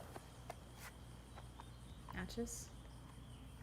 Totally should have just gone to the Harbinger Motel. Little late, bro guy.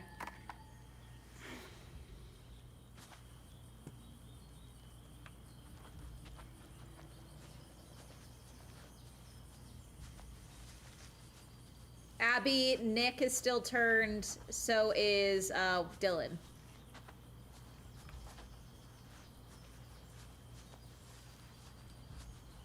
Jacob's dead.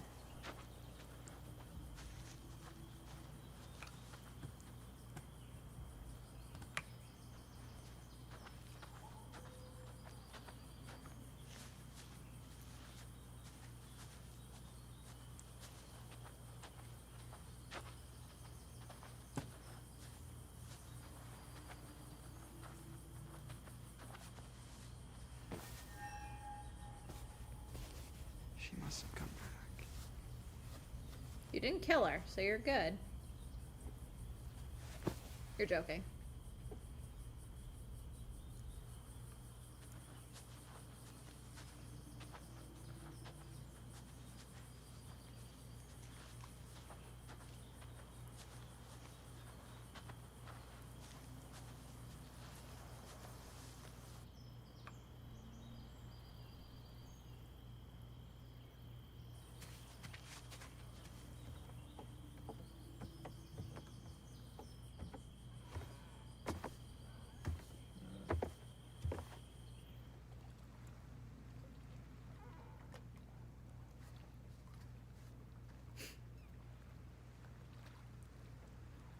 I don't get a choice?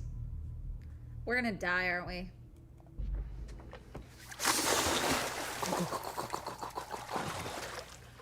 We lost the hat. Okay. This better have a great fucking ending.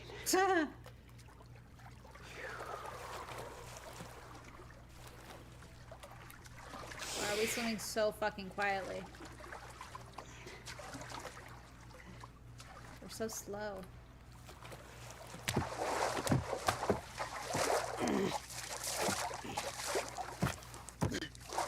We're gonna die. You're joking!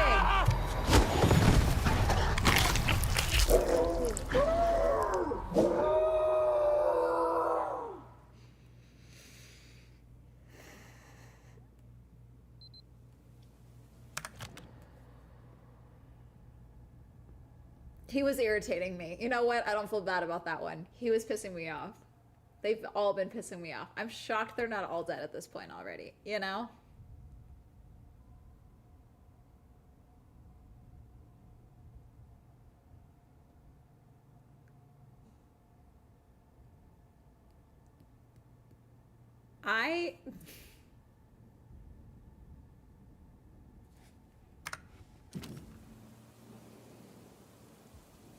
And now it's raining.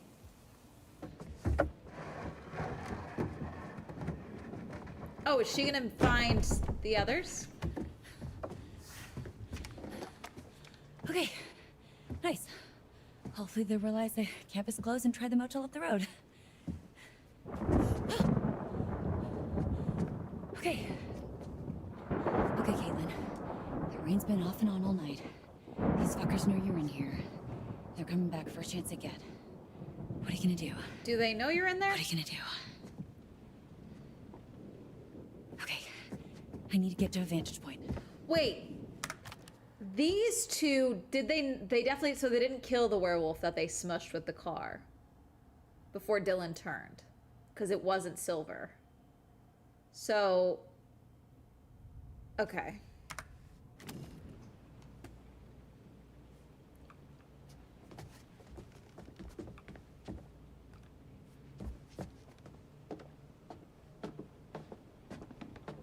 We're gonna run into Abigail, aren't we? Oh, we're so gonna die.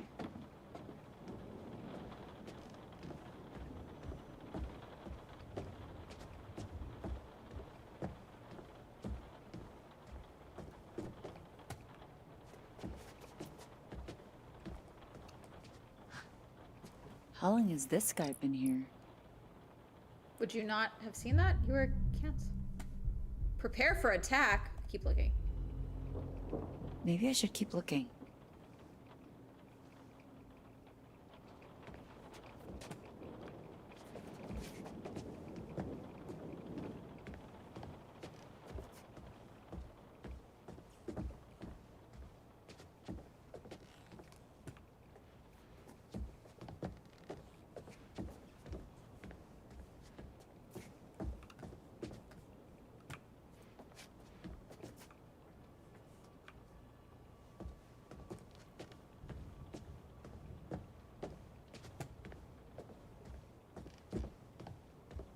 Craft room?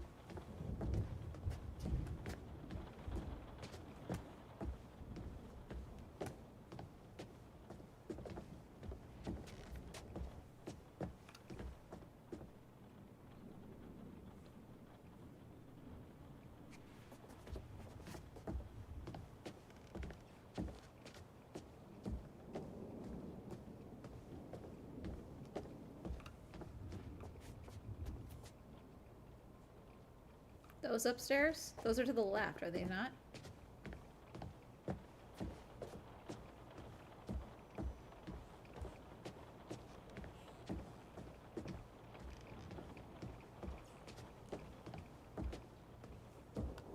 Go to that staircase.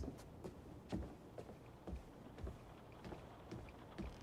shouldn't be by these windows.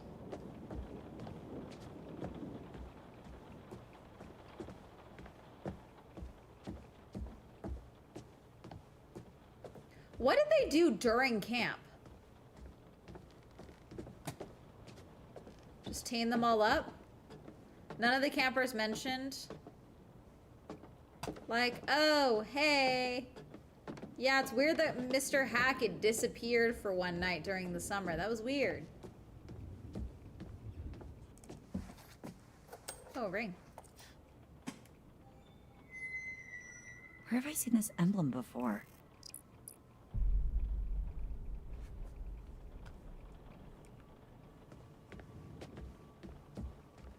Why is there a thing?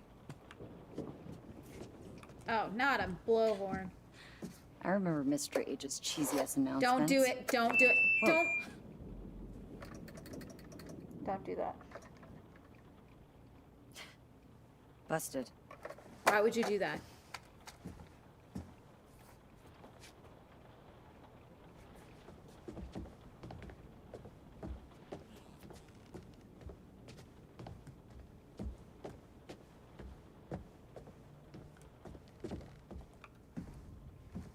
No, they're making me team What's werewolves. this? They're driving me crazy. Trail cam footage. Oh. It's like they're looking for something. Gee, you mean like werewolves?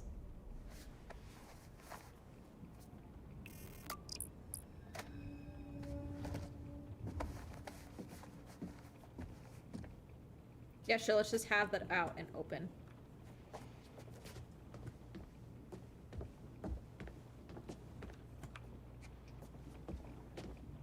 Yeah, my guy, there's nothing up here.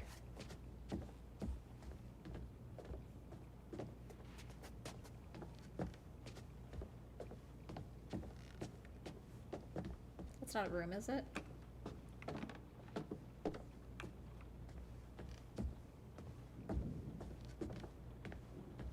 No, it's not. There's stairs on the other side, I think. Go down the stairs. There we go.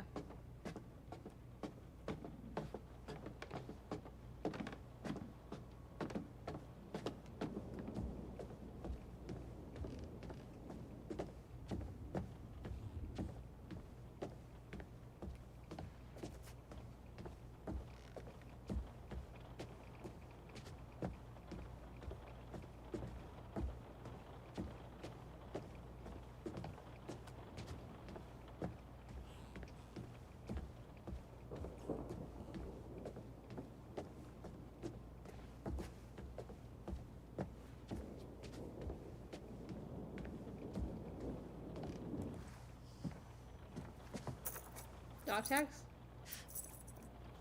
Nice to put a name to a big mean face. So what, you're like Mr. H's brother, I guess?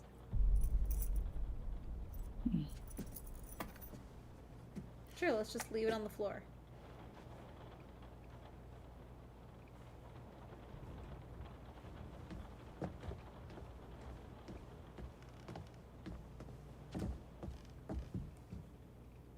See, I don't know why I'm here, because I got the plug. I got the rotary arm or whatever it was I needed from the car. At least I thought I did. So, like, I should be fixing the car. The High Priestess. Got the car at the end.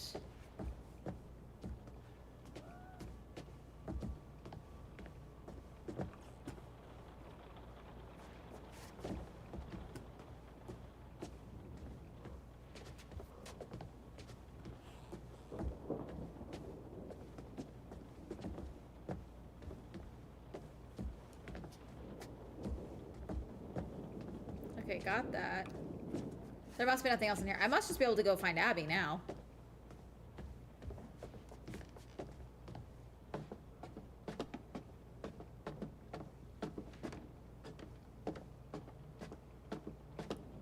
Because Abby's took the stairs, the ladder to go up.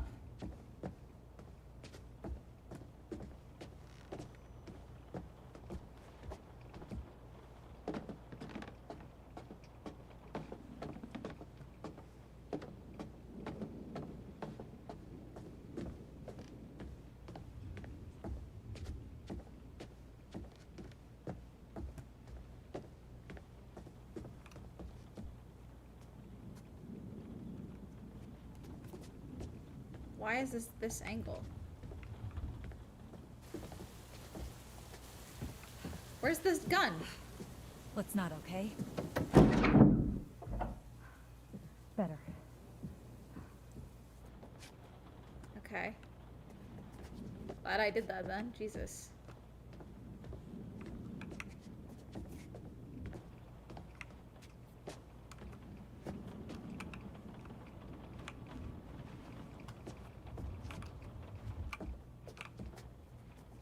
God, I hate this angle.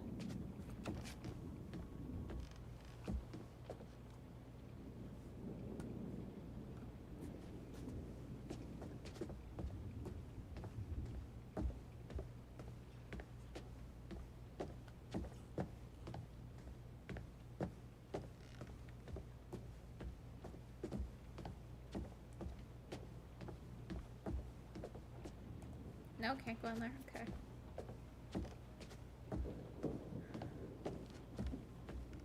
Where's Hackett's office again?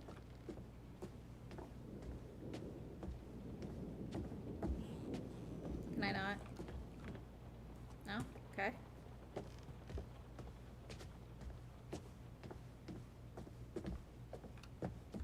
Why does it look like all the doors don't exist?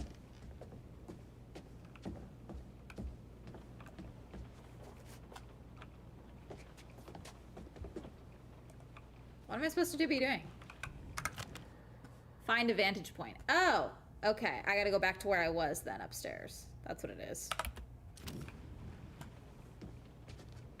Prepare for attack from upstairs.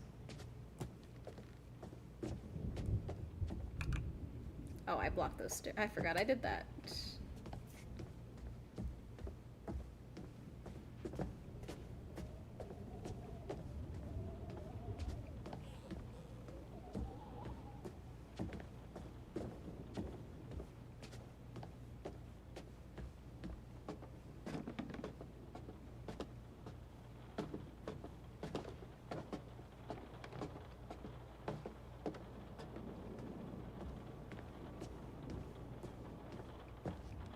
There we go.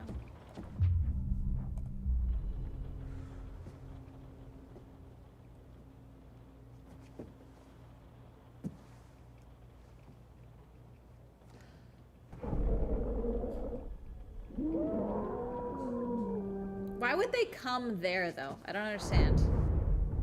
Oh, shit. Oh my god, is it gonna jump out of the painting? It's totally gonna jump out of the painting. Why would it come down the... None of this makes sense. Showtime, motherfuckers. Fade to black.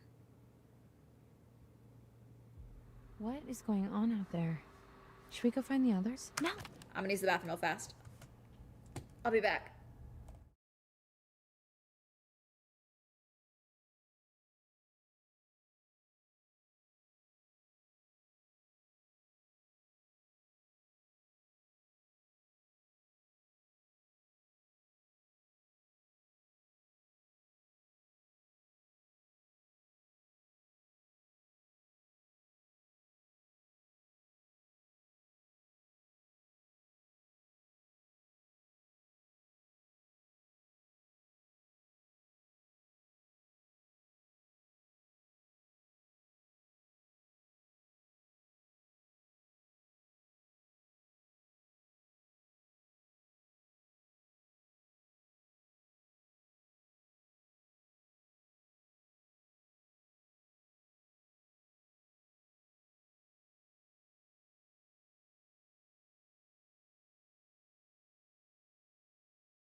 I am here.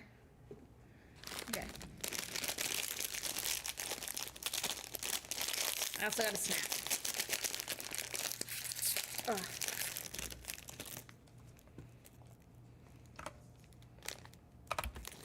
We're safer in here and it's nearly morning. Fuck. Jesus, fuck. What the? Ah!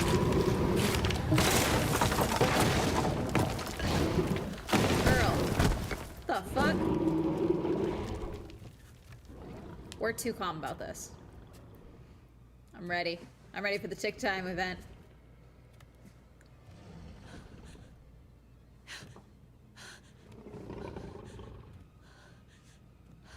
Behind her.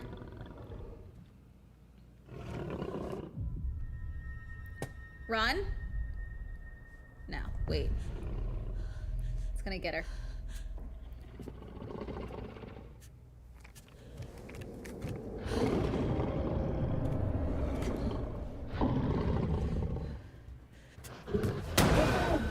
Fuck. Do it again. Do it again! Let me shoot again! Fuck. Okay, let's go. Girl. Shit. Girl. He's a werewolf! Hermes. Why would that work? What the fuck was that? Wait, is she turning? It's Caitlin. Holy shit. Emma we wasn't gotta let her bit, in. right? We can't. The office door's locked from the outside. There must be something we can do. Yeah, but what? Shoot again!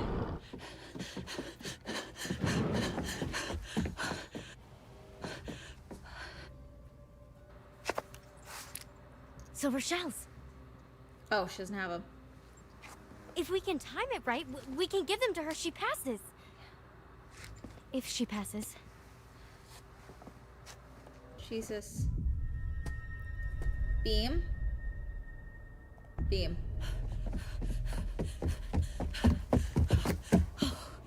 Hurry up and move! Come on. Hurry up. Hurry up. Hurry up.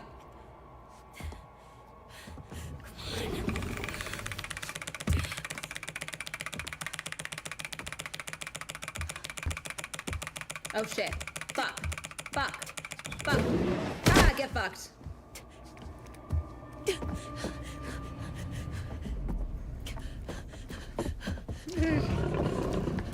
Shit, fuck. Run. Run.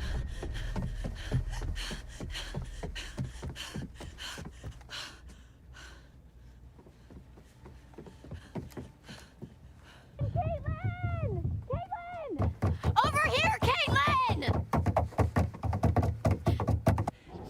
Hurry up! They have silver shells. Ish. It's Silver! Hey, I'm here.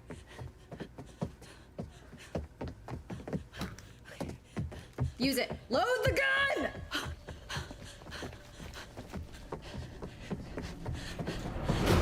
Load the gun. I guess she did. Fuck. That may not have been a quick and clean enough shot. But it was... Oh, we got it? Again? Did it work? Stay back! Don't go near. I think it worked. Oh my god. Fuck you. I got you, motherfucker. Don't get excited. Just in case. Whew. Shit.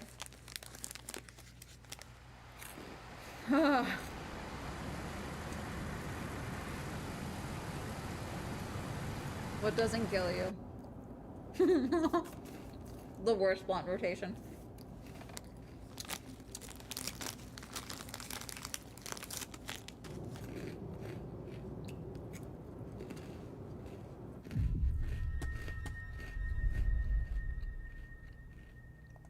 So what exactly happened 6 years ago? There was a fire that wiped out dozens of people, and now there's werewolves and a ghost that roams the woods looking for her lost baby boy. Which I've just put together is Silas. Oh, The shit. wolf. It's a long story. No, it's not. There was a fire. Silas the wolf boy escaped, Quite a but a bit of bunch of your evidence. family, you failed to stop him.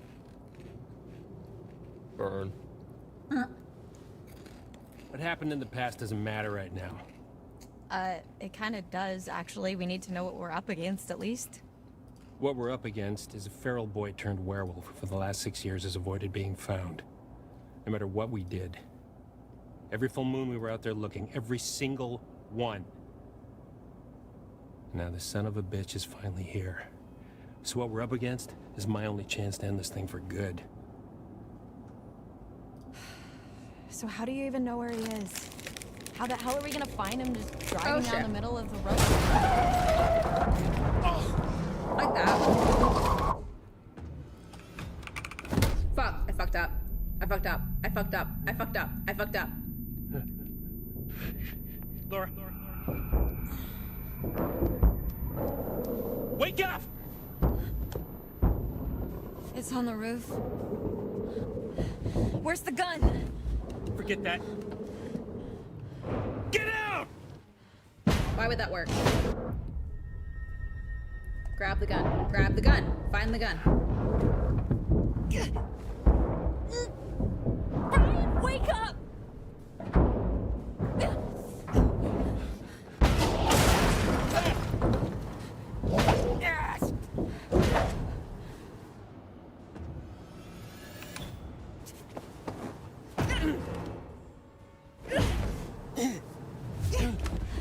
Slam the brakes. Thank you. It's like they heard me. Get the gun! Go!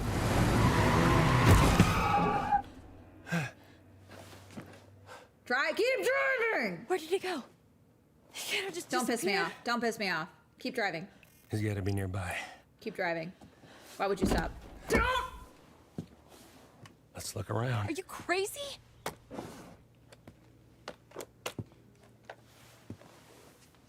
I'm sorry. I want them all to die now. They're pissing me off. Everyone has the survival instinct of a turnip. Are we there yet? You're okay. Been better, but yeah.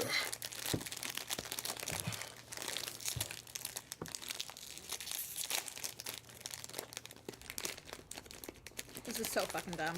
Over here. Why? This is so stupid. Got some blood. No shit. Where'd her hair go? Leads through there.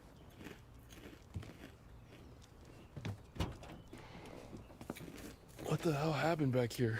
Guys, where did her hair go? Whoa. Sorry. This is where we went off the road 2 months ago. She still had You're all her trying to hair decide last if you time. should shoot me in the head right now. Go ahead. If that's what you want, I won't stop you. What the fuck? What? There's her hair. No, it's not. What's happening? At least give me the chance. Normally, I'd have werewolf's blood cover our scent, but I'm all out, so we're high risk. We could be killed. The hair glitch is crazy. You ready to end this? Because her hair's longer here from this angle. Let's fucking do this. See, yeah, what's happening with her hair in that one Oh, one too. frame? Jesus.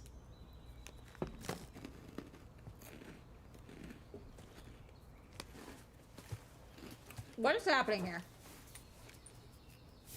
It all makes sense now. What? You got wolf blood? Found it in the woods. Travis just reminded me.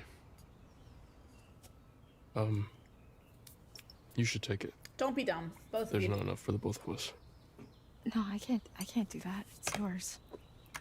Literally, yes, there is. What is happening with your hair? Also, You put it on you smell like people, okay? But at the very least, you can put it on your glands, around your neck, on your head, around your face, maybe your wrists, okay? The thing that releases human smelling places. You can put it on your pits. I don't give a fuck. But let's not pretend that you can't do something. You've been through a lot more than I have. You got stabbed. Anyone deserves to get out of this alive. She It's did you. lose an eyeball, though. I'm taking the vial. What is Thanks. happening with your hair here? That means a lot. Yeah, yeah, no worries. I guess. Ugh, pungent. He also could have done that. They just have been putting it on faces.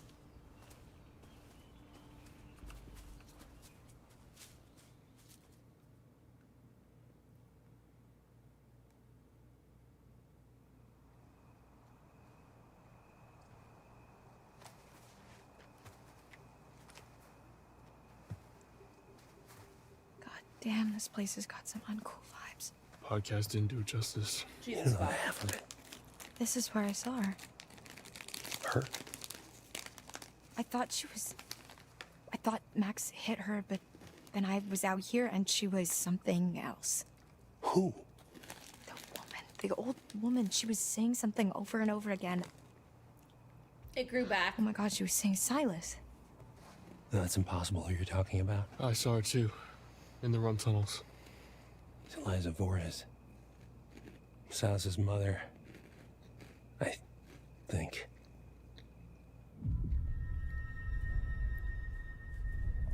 You think? Well, sounds better than owner. Wait, what does that mean? He was a feral child she found and then kept in a cage like a goddamned animal. If Kaylee hadn't... In a cage, huh? Oh, shut up. Forget I said anything.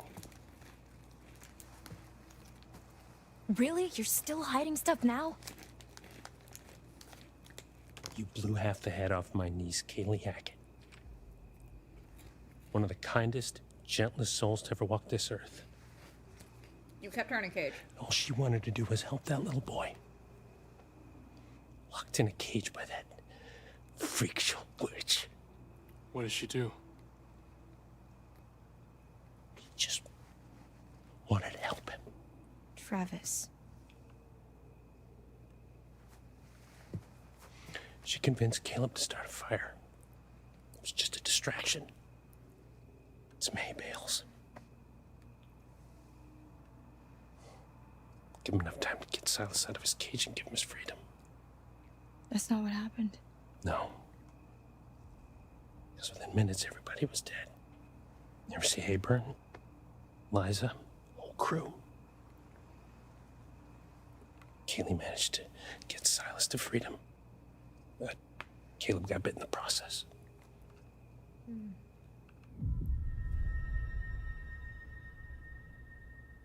That's why you've been hunting him.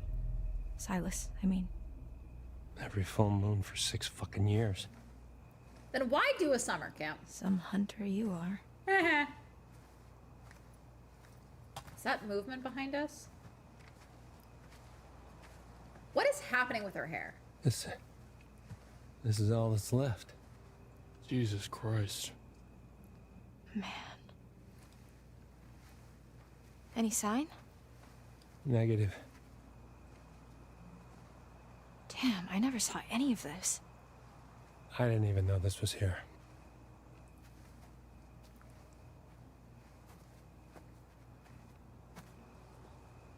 See, look at her hair is literally changing as she turns her head. Don't walk off. Play yourself. You don't have a gun. This is stupid, stupid, dumb, dumb. Jesus fuck. Ryan? Shit. I'm sorry. That was... Close. We must be close. Did you both... See it too? Kinda wish I hadn't. Same.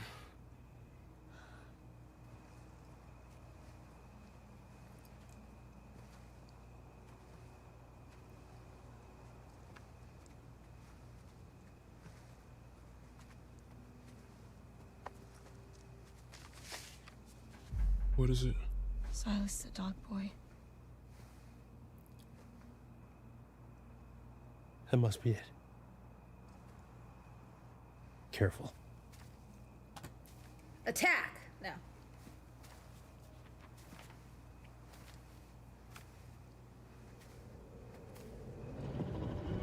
Oh god.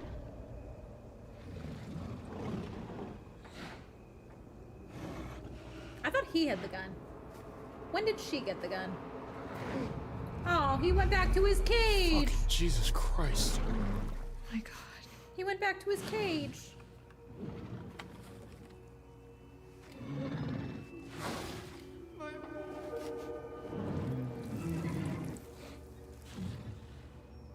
What's wrong? What are you waiting for? Shoot, you stupid girl!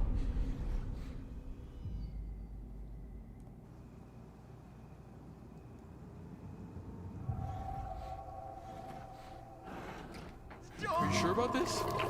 Shoot.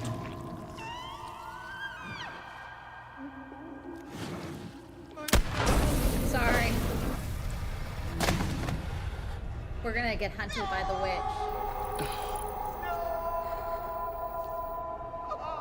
We're gonna get hunted by the witch now. Poor thing. Please, let's just go before we have Why to did see he him like have that in her uniform. do it? It's too late for that. Why did he have her do it? I don't know why I have the gun.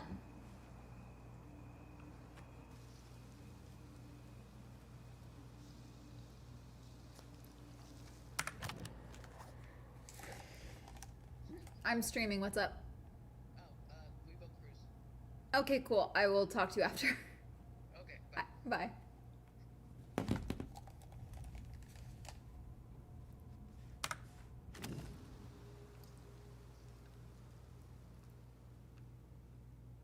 Seems like the wrong thing to have done. Oh, she's gonna be so mad at us. Oh god. Oh god, I didn't think about this. I bet you think you have it all figured out. I bet you think you're fucking clever. Oh, she's I swearing. tried to help you. I tried to warn you. I even started to like you. Oh, so I'm sorry. Not now. Not after this. I'm sorry. I will not forget what you made them do to my Silas. I'm sorry. I've been with you all night, and I'm not about to stop now just because the night's come to an end. No. Whenever you hear a noise in the dark, Oh, she's gonna haunt my ass. shadows, the breath on the back of your neck, that's gonna be me. I'll be there. Now I will never leave you. Okay. I'll never leave you.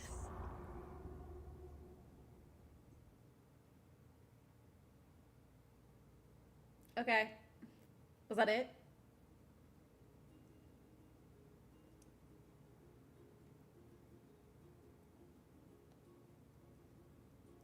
Max is deaf dead.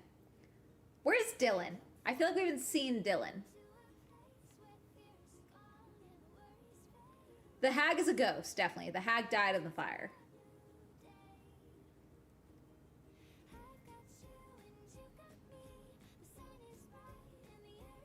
So we saved the nephew. Uninjured, Bobby was able to fend off an attack from Chris, his brother, in werewolf form. Chris Hackett deceased. Chris was killed when his favorite counselor Ryan shot him with silver. Constance Hackett deceased. Laura shot Constance's face off in a struggle for the gun. I mean, she was gonna kill me.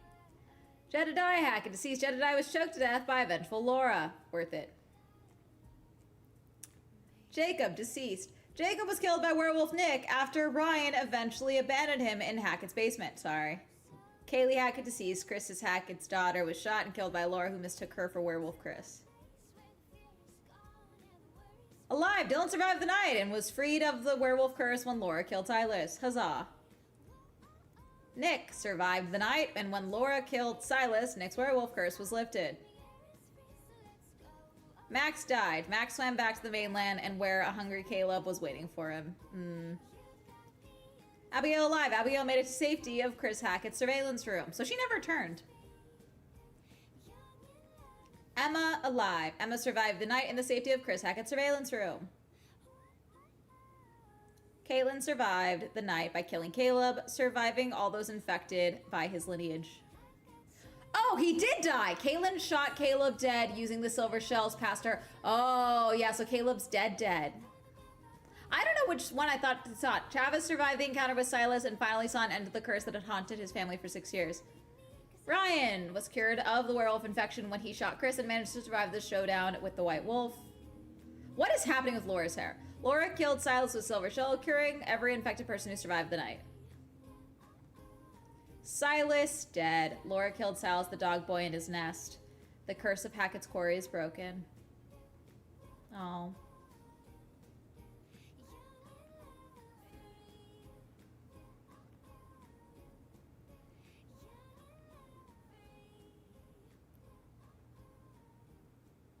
Damn. I don't know what's happening to her hair. It was changed every other scene. I think it's a glitch.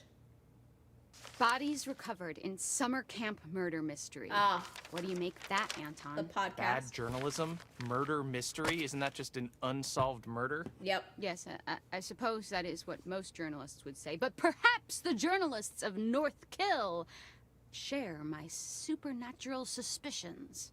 Yeah, I guess there wouldn't be much competition in North Kill. Probably not getting the best writers there. Okay, can we at least start the podcast before you completely resign yourself to cynicism? I thought we'd done the whole Hackett's Quarry thing. Bizarre Not yet this bonafide. Hackett's Quarry thing. What was this, like 3 months ago? Old news, dude. Old Anton, news. Introductions first. Multi-murder. We Old are news. Bizarre Yet Bonafide, the podcast of the paranormal. I'm Grace. And I'm Anton. And together, OMG, I watched other streamers play this game. Literally all but one died when he chose not to shoot Silas, LOL. Everyday occurrences. And that's exactly what they are. Real life, everyday occurrences. With a shadow of spiritual, supernatural Low-key, occurrence. whoever bought... Oh! Hi, Diva. Wait, am I now the crow? I got I missed the first evidence. I missed 2 of 10, which is pretty solid, I fear.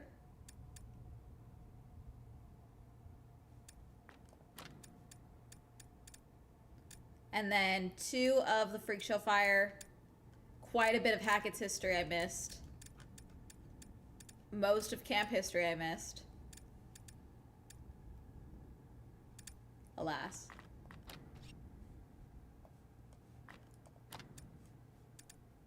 Missed quite a few ones. I got most of these in here, but it's fine.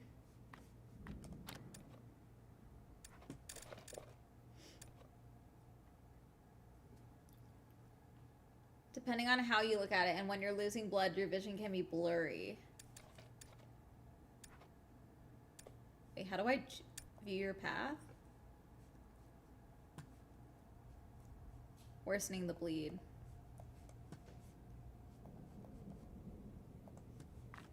Would he have not turned into a werewolf if I hadn't done that? I feel like he was gonna turn regardless. It says... No. Okay, so I hope you've got hat insurance, Anton, because So she I'm never about turns? to blow your mind. No, she Did you got just ask bit if I had when hat Nick got insurance? bit, Yes, because Nick it's responsible turned. to They got insure attacked at the those same things time. which mean the most to you. A hat. Yes. Okay, I know where your priorities lie. Go on. Anyway, there actually is a real reason that we're coming back to Hackett's Quarry. There've Whoever been some buys this property after this could really profit off of this and make and this I've like a Point sourced Pleasant some Mothman information. type of thing. I remain where it's like, skeptical, oh but I'm yes, all the ears. elusive werewolf Under my sightings hat. here. I was hoping you'd say He that. would have bled out regardless. God, Okay. Why? Why are you smiling? Stop it. I hate it. Why? I had braces. I have to make use of them sometimes. You do have very pretty teeth. Thank you. That's... I think that a lot of... I want to exit. Quit to main menu. There we go. Yes. The end. She got bit when she got attacked, I felt. They are still in the single playthrough of the party to reverse the playable character's death. Interesting. No. Continue. Exit. Alrighty. Let's see. We are still at 2.5 hours. So...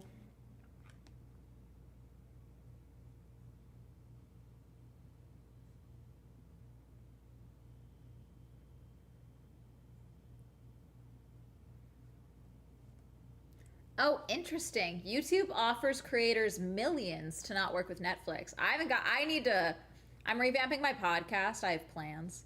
And clearly I need to do that so I can get YouTube to give me money to not go to Netflix.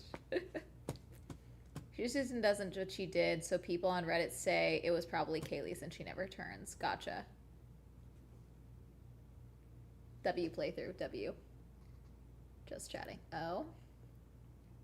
I mean, I won. Despite my best efforts, most of them lived. You know? Like, I do think we could have killed most of them. I decided to kill the werewolf, though. The YouTube Netflix battle is upon us. This is from Blueberg. YouTube is offering to fund channels that post videos there first. Conversely, it will punish channels that post to YouTube and Netflix at the same time. It's from Bloomberg.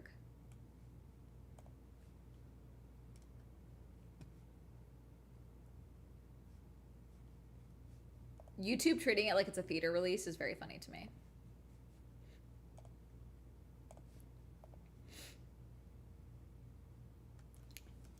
Let's see.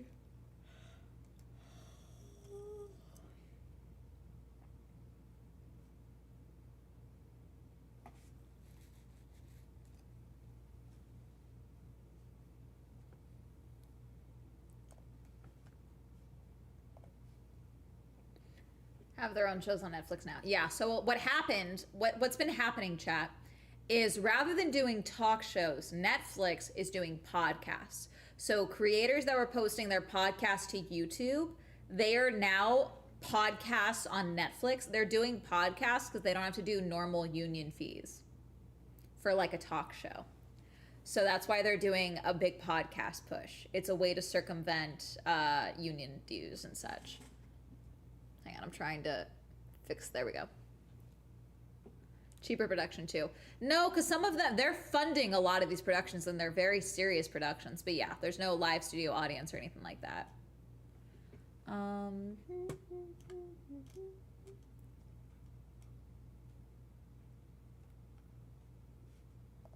So.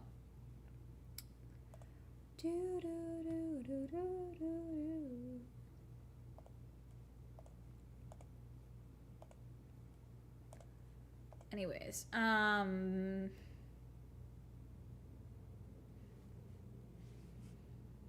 yeah, what's it called?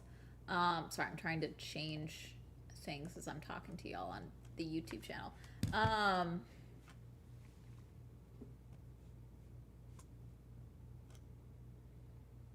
Oh, the DEA is now involved in the investigation of Hannah Panettiere's passing. Good, frankly. I still call shenanigans with her death, personally. I know I post podcasts with video. There was a whole push they made a few years back. They reached out to a bunch of YouTubers, myself included. I always post them, if I do post them, because I forget sometimes because it's just secondary. That's why at the end of all my videos you hear me say, and Swell Entertainment is now available on Spotify. Videos are now available on Spotify if you would like to watch them there.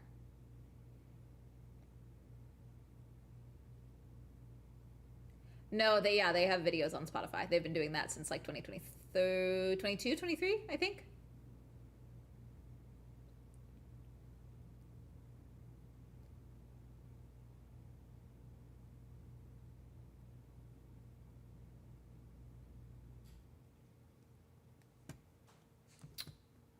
Let's see.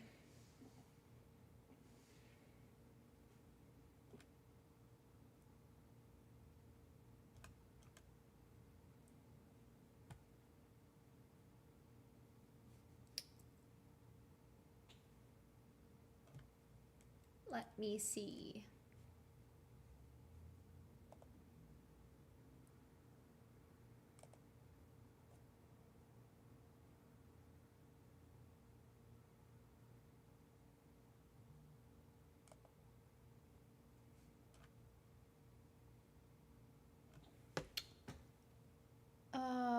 Let's see.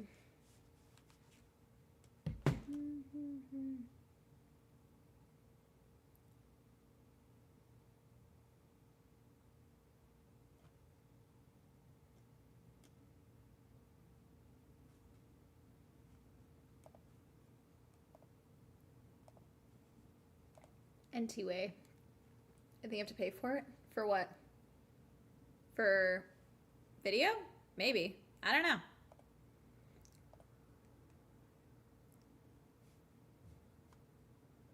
Let's see.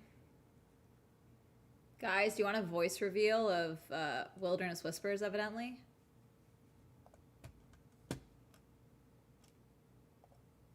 This video claims to have a voice reveal. They have it under premium. Oh, okay.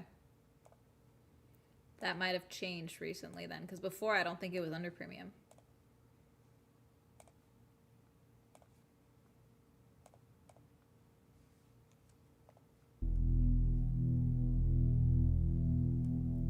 Olga is a woman who works as a cat and dog sitter, taking care of other people's pets. She created a social media page dedicated to the animals she looks. What accent is that? Guys, what accent is that? Also, am I wrong? Does that feel extremely put on? He's Polish. After, where she shares photos and videos while also advertising her services. He's definitely pitching Until his voice recently, down. that's all she posted. But lately, she's been having trouble with a neighbor and has started. This is pretty far off from the AI voice. Hang on, let me just so you can see the difference. Tom and Leigh are an Irish-Filipina creator couple who document their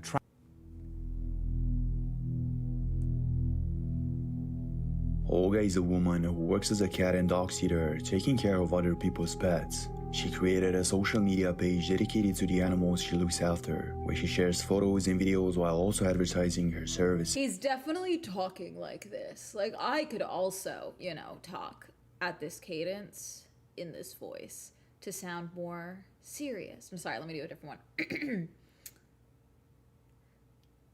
Kaylee was walking her dogs when she learned that she was actually a werewolf and started hunting teenagers. Like, you know it's me, but like, it's like, you see what I'm saying? Like, I'm not doing it right, but you get my point? Says. Until recently, that's all she posted, but lately she's been having trouble. He's definitely trying to mimic the AI voice. With a neighbor and has started documenting what's been happening while she's at home. According to Olga, this neighbor has been invading her privacy in a very unsettling way.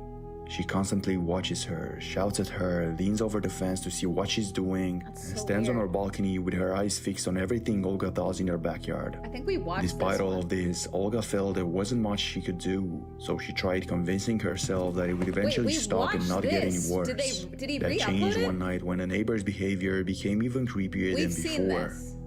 At around 1 a.m., the security cameras Olga had installed for this exact reason were triggered. The footage captured something truly disturbing. Now, what her original has continued, with Olga still posting videos of the woman watching her while the police have reportedly done little to stop it. To this day, she says she lives in fear that one night the woman might break into her house with bad intentions. Before starting this channel, I always wanted to make YouTube videos, but as many of you know, I'm from Romania. I had a very strong accent that I was afraid would frustrate a lot of people watching my videos. That's why when I started this channel, I decided I was gonna say, I didn't think Polish was right. to use an AI voice, without knowing how far it would eventually go. As more and more people began asking me to use my real voice, I started working on my accent so that one day I'll feel confident enough to do it. I still have a long way to go, which is why only this first clip will be in my real voice. If you enjoy hearing my real voice, and please be honest with me, I'll work even harder on my accent, invest in a good microphone, and maybe slowly start introducing my real voice into future videos. I'll give this some time, maybe a few months, so I can get feedback from as many of you possible, because, as you know, I always care about what you think. For now, the rest of the video will continue with the voice you're all used to, and maybe one day you'll hear my real voice again. At least he's trying, but again, once again, we make fun of Wilderness Whispers all the time, not because he's secretly Romanian. No, we make fun of him because he's a compilation channel using a lot of AI. Like, that's why we rip into Wilderness Whispers. In 2024, an elderly couple were both working in their backyard. The husband was mowing the lawn while the wife was taking care of some plants. Their property was located right next to a forest, with a thick green hedge separating the yard from the Thank you woods. for the arrow. At I first, didn't see nothing it. seemed out of the ordinary. Why should I They have a were both pool? Why should I minding have a their own purse? business when, all of a sudden, something happened that left them in absolute shock.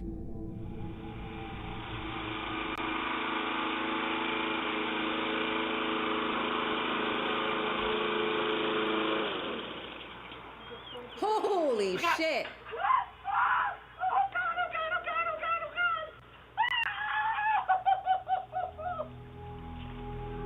Excuse me, I'm just gonna squish on in here. Excuse A massive me, bear pardon had me. wandered into their backyard. Sorry, my bad. But as I'm if so one sorry. wasn't Please don't enough, call the police. another Don't tell one my mom. managed I'm to make so its sorry. way into the yard I'm as so well. sorry, Mrs. Jenkins. I'm so sorry.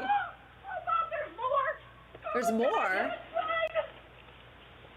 Girl, why'd you run directly? Holy shit. Leave the lawnmower.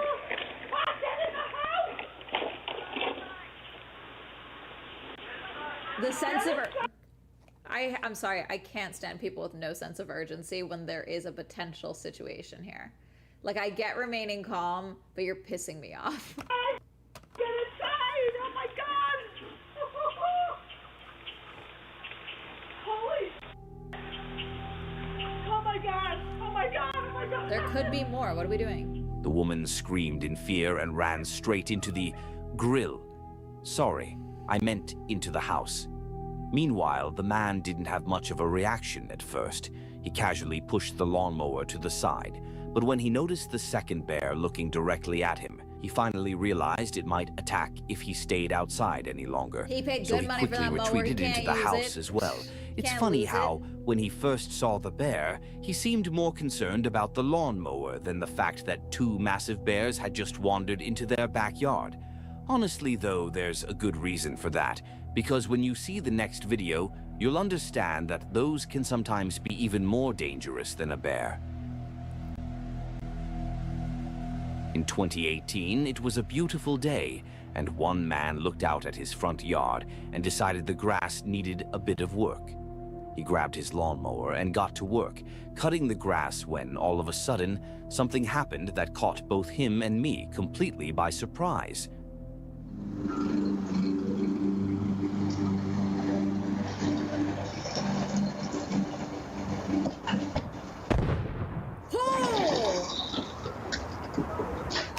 Must be one of those electric lawn mowers. No, I'm kidding.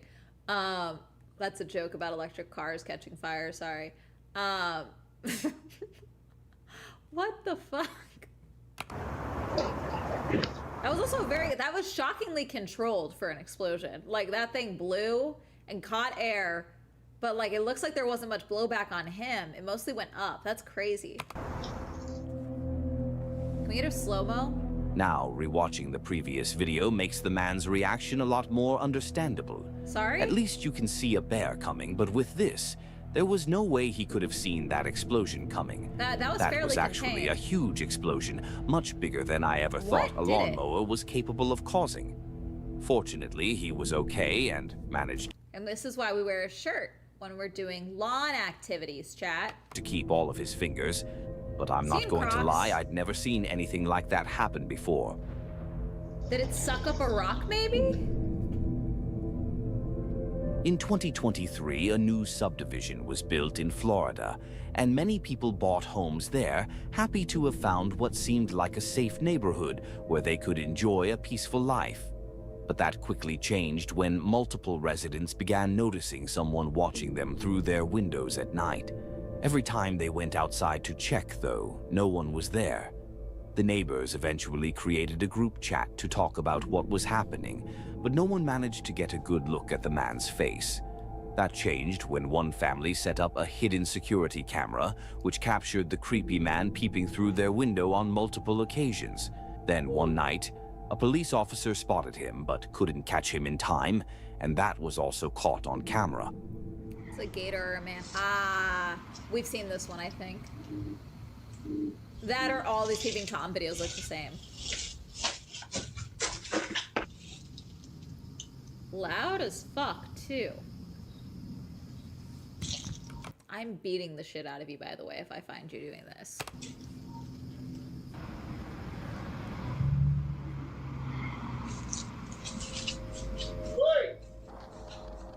After watching the footage, the police quickly identified the suspect as Stephen Johnson, who was 29 years old at the time and lived just a few minutes away. To make sure they had enough evidence, they didn't immediately go to his house because they knew he would simply deny everything. Instead, they decided to catch him in the act. The police increased patrols throughout the neighborhood, and one night, they finally caught him. What's up, man? Where are you coming from?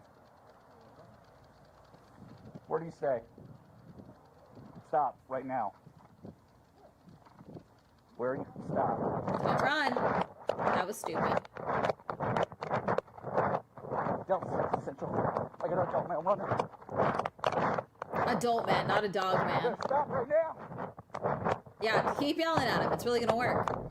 Are you slowing down? Fucking cops. That's right, I lost him near the, Oh, you lost him. You don't say. Because that was fucking dumb.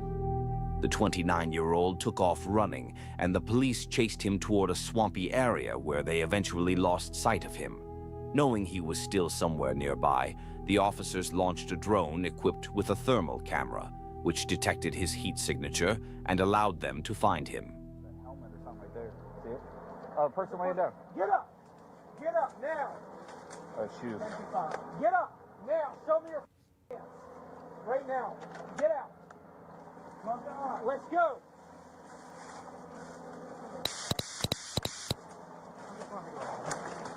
Put your hands behind your back. Oh yeah, I think we got. Was I this heard the one where it a was canine in here. the? I thought a helicopter was here. I thought it's about what? You say 15 or 20 deputies that were here? There's a reason for that. Why is that? Okay. Yes, that's why. That's weird, man. It makes people uneasy and puts people at, Uneasy. You're being a fucking pervert weirdo. What the fuck is wrong with you? You're trespassing also. That's their property line. You are invading privacy. The fuck? It puts people at unease. Like, it puts a weird feeling in your gut when you find out someone's looking at you through a window. Be lucky no one shot you, my like guy. This, outside of a window, peeking through it, and the neighbor says, "Hey!" And you're like, "Oh." And you take off? No. Ringing a bell in your head? Okay. What would you do if some man was peeping at your wife through a window? I wouldn't be happy. You know, you wouldn't go whoop his right? You know? So we get the strap over for sure. All right. I got your phone. Stay in the phone. All right. The man eventually admitted to having, quote, uncontrollable urges. He ended up facing charges of loitering or prowling and resisting an officer without violence. He was held at the Volusia County Branch Jail on a $1,000 bond. Even though he was eventually released, just imagine how those residents must have felt, knowing that every night someone could have been watching them while they were sleeping or getting changed. After he was finally caught, everyone in the neighborhood could sleep a little more peacefully. One night, a family was left extremely unsettled after seeing something in their backyard that they couldn't explain. They lived near the Appalachian Mountains and had a security camera pointed at their swimming pool so they could keep an eye on their kids while taking care of other chores around the house. Stressful. One morning in 2024, they woke up to a notification from their security camera app. It had been sent at around 3:30 a.m., alerting them that motion had been detected in their backyard. When they checked the footage, they were left in complete shock.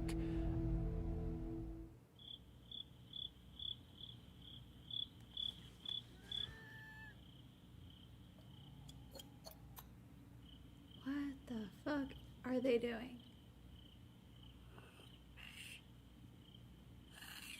Is it trying to drink out of the water?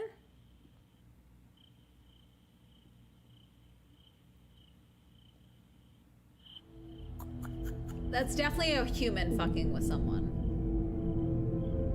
That's definitely An a person. unknown creature was caught on camera holding onto the edge of their swimming pool like and leaning over it to drink some water. People online quickly came up with all sorts of theories Its about head never what goes it could over have been, into the water. especially since this happened near the Appalachian Mountains, an area surrounded by countless cryptid legends. Many people believed it was probably just a drunk man who had somehow wandered into their yard and decided to drink from the pool. Since the footage is so dark, though, it's impossible to make out enough details to say for certain what it was. Whatever it was, seeing something like that in your own backyard in the middle of the night would be incredibly unsettling. Let me know what you think I do it think it's was, someone fucking with and them, and whether then it's you just camera believe it could have artifacting. been That's something a guy, paranormal. and camera artifacting is my personal opinion. In 2025, a family in India left their child outside to play in the backyard while they took care of some chores around the house. While the child was outside with the family dogs, something so unexpected happened that it left everyone speechless. Oh, God. Fortunately, they had a security camera pointed at the backyard, and it captured the entire incident.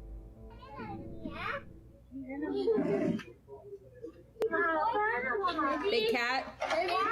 Dogs running, not a good sign. Oh, I was right.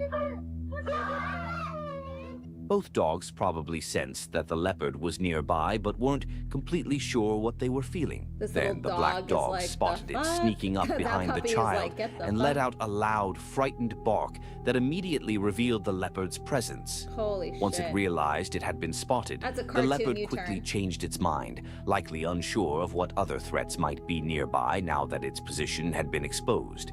I honestly think that dog saved the child's life that day. Even though neither of those dogs stood much of a chance against a leopard, they did exactly what they needed to do by barking, alerting everyone, and then backing away. It was one of the luckiest days of that child's life, and it's nothing short of a miracle that the leopard decided not to continue the attack. Oh. Good puppies. All right, we've been live for almost 3 hours. Let's see, maybe one more? We can do more. There's me. Yo, you can't see me. We can do more nature videos, but those are definitely gonna get copyright claimed. Okay, how about top scary videos that'll make you pee a little? Because that's a crazy title. Oh, we got natural disasters caught on dash cam. Natural disasters caught on dash cam? I kind of want to watch dash cam, chat. From a driver in Tennessee who got caught in the middle of a powerful tornado and an earthquake in Taiwan that nearly flipped this city bus, to a massive rockfall in China that obliterated one person's car, and a team of Australian firefighters who had to take cover during a burnover. Here are 10 of the most horrific natural disasters caught on dashcam. Oh, they jiggling. Earthquakes are crazy. I'm so desensitized On August to them 'cause 29th I of see there's all that they're 2021, constant Hurricane almost. Ida landed on the Louisiana coast. The storm devastated coastal towns near the Gulf of Mexico, but had other plans for cities deep within the United States. By August 31st, Ida had weakened to a tropical depression as it moved into the southwestern Appalachian region. That's when she kicked off a massive tornado outbreak, crazy spawning from 36 space. storms between Louisiana and Massachusetts. One of those storms struck in Montgomery County, we've seen this Pennsylvania, footage. just as this truck driver was arriving at the We've gas seen this station. footage, I All think. he could do was sit, wait, tornado warning expire. For a split second, you can see our driver gripping his steering wheel for dear life. He's lucky his seatbelt kept him in place, or the force of his flipping truck would have slingshotted him into the ground. According to the National Weather Service, the Pennsylvania storm was an EF2 tornado, reaching wind speeds upwards of 130 miles per hour. Downed power lines covered main roads, and several homeowners watched their roofs fly away. The storm caused about $5 million worth of damage across Montgomery County. Overall, Ida-borne tornadoes caused over $13 million worth of damage across the United States.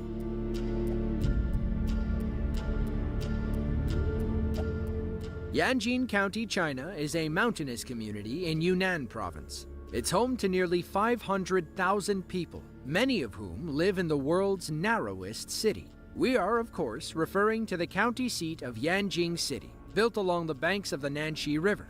It seems like a city wedged between two mountains is primed for landslides and rockfalls. One of those rock falls struck on January 26th of 2024. A local seems to be a man lot was in this driving area. along the G85 Yinkun Expressway when his dash cam captured boulders Remember the other rolling one? I down think the that mountain. other one with the big rocks that almost crushed a car also got. Oh. Stop driving the vehicle! Jesus. 你车找了没有？我知道，我知道。 My God. 到这儿，到这儿，到这儿，到这儿。 Our driver backed up as far as he could, worried that more rocks could fall at any moment. Once he was safe and convinced it was over, he left his car to investigate. Just look at how big some of these boulders are. That's horrifying. Look at the barriers. It destroyed barriers. That's a car. My God. 溜那个人慢慢看到去。 Thankfully, the driver of the damaged car escaped with their life. They were taken to the hospital, where doctors got them to a stable condition. Their car, however, was totaled. Yeah, no They're shit. lucky the boulder hit the back. A straight-on collision would have flattened their car like a pancake.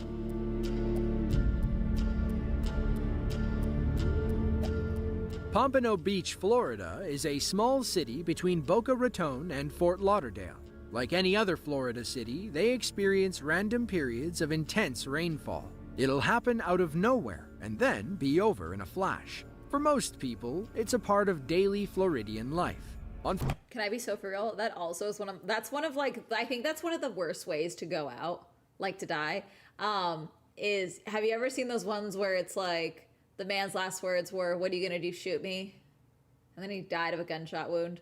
Like, footage after I die coming out of me being like, God, this looks unsafe. What's going on? And then I die horribly.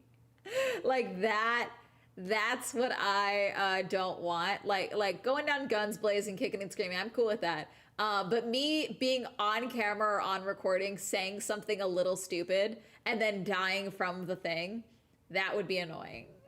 Later, he learned that an EF1 tornado had touched down near Hard Rock Stadium. It caused a few minor injuries, triggered a fire, and tore the roofs off of several houses.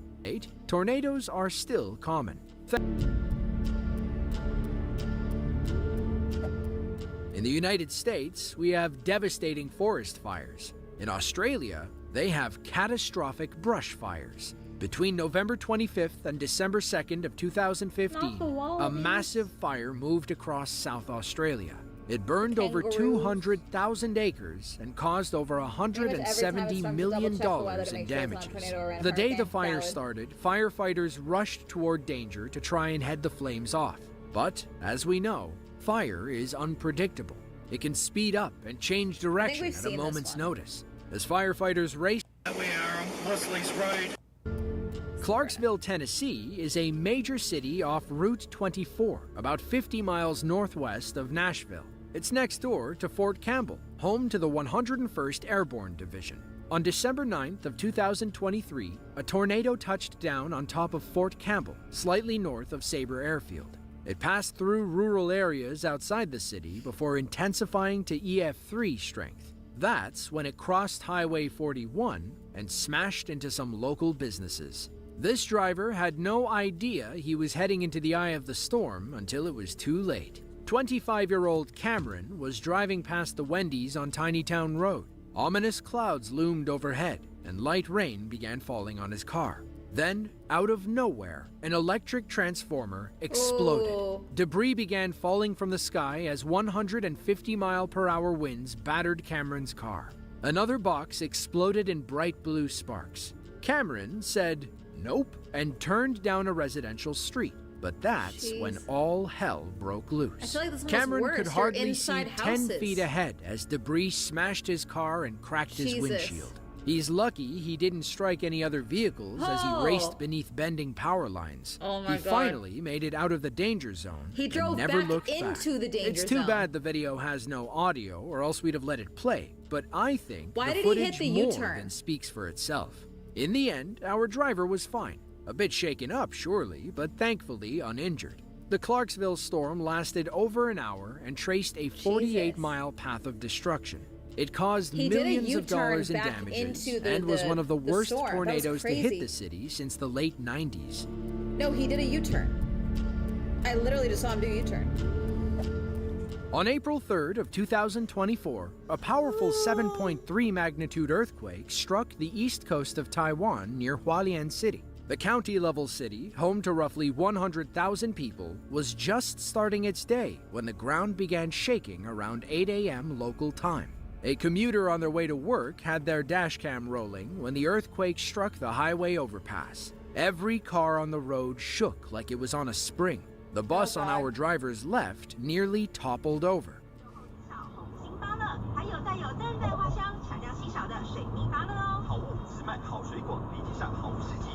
God. Do you know how crazy the shake has to be for it to do this to a vehicle?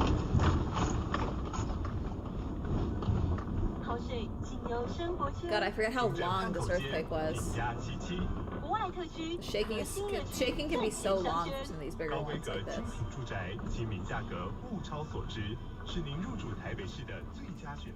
God. As bad as it looks, the Taiwan earthquake could have caused a lot more damage. In fact, only a handful of buildings collapsed in a city with tens of thousands of structures. That's because Taiwan has been preparing for this moment since 1999, after the Chi-Chi earthquake, the worst in Taiwanese history, claimed 2,400 lives and leveled thousands of buildings. Ever since, there hasn't been a building project in Taiwan that hasn't undergone strict earthquake testing. All new projects, like these highways, are built to withstand powerful quakes.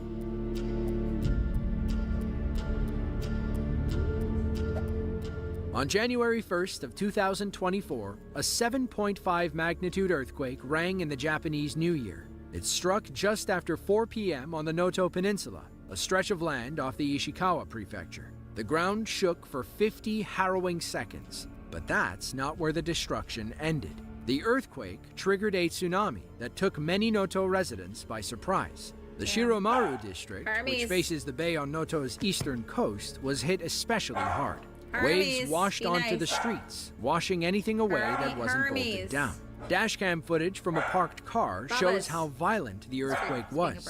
In fact, this event was the most powerful tremor to hit the Ishikawa prefecture since 1885. It was also the strongest to hit mainland Japan since the 2011 earthquake, tsunami, and nuclear disaster.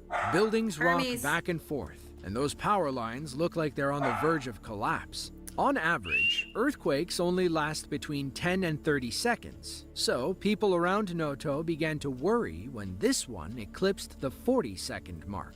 Just when they thought they were clear, tsunami waves began crashing over the sea walls. Water flooded the streets, carrying debris and other loose objects. This poor tire shop owner probably lost his entire inventory. The water even gets high enough to move our parked car. Thankfully, it doesn't go very far. From the rear, you can clearly see the earthquake leaving large cracks in the road. Some of the pavement even pops up and breaks loose. It's a small example of how vulnerable we are to Mother Nature and how much damage she can do with ease. After some time, the camera cuts and the tsunami horrible fucking earthquake, then all of a sudden, it's 4 feet deep water. Wave rolls in. Like before, the street is full of debris, and at one point, our car even begins to float. Thankfully, the tsunami was relatively small in comparison to others and subsided soon after. The Noto earthquake damaged or destroyed nearly 50,000 homes.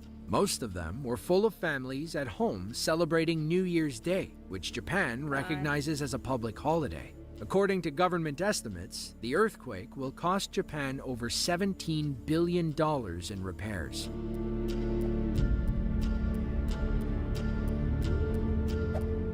Luzhou, China is a prefecture-level city in Sichuan province. Fun fact, it's known as the Liquor City and is famous for its alcoholic beverages. Everyone's drink of choice is baijiu, a clear liquid distilled from grain with a 60% ABV. It packs a punch after a long day. On May 24th of 2023, a trucker was driving through the crowded streets of Luzhou.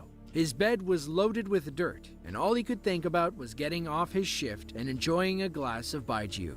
A random sinkhole decided to ruin his after-work plans. Our dashcam follows the trucker as he navigates a busy road. Hi, Then, what are you suddenly, doing? the back end We'll be done dips, after this. and the whole Herman's truck gotta go out. falls into a massive you gotta go sinkhole. outside. It almost pulls another car down with it. Jesus. Our driver takes a few moments to collect himself before popping the door open. Jesus. Look at him. That's crazy. I'm sorry. Did someone just fucking honk? 啊，这个是什么回龙空啊？这个。看啊，哇！ Don't. At least the hole is partially filled now, right? According to reports, the sinkhole covered over 320 square feet. Thankfully, our driver made it out safely and nobody else got hurt.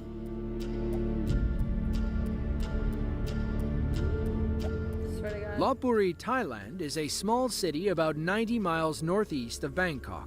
It's home to roughly 58,000 people who, fun fact, share the city with nearly 5,000 crab-eating monkeys. Fun. All the monkeys were indoors on May 7th of 2020 when a powerful thunderstorm moved over the city. A local Lopburi man was driving home from work as strong winds pushed against the power lines on either side of the road. Once one fell, they all came down.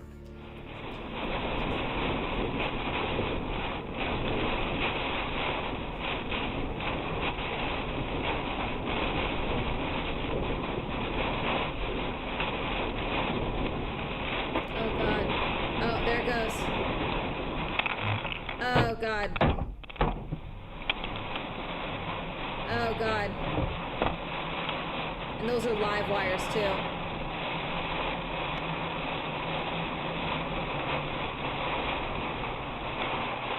Oh, he's driving over one. Shit.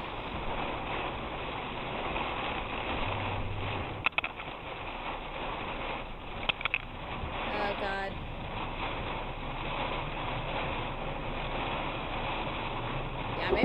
Yeah, maybe don't go down that road. Maybe go, yeah.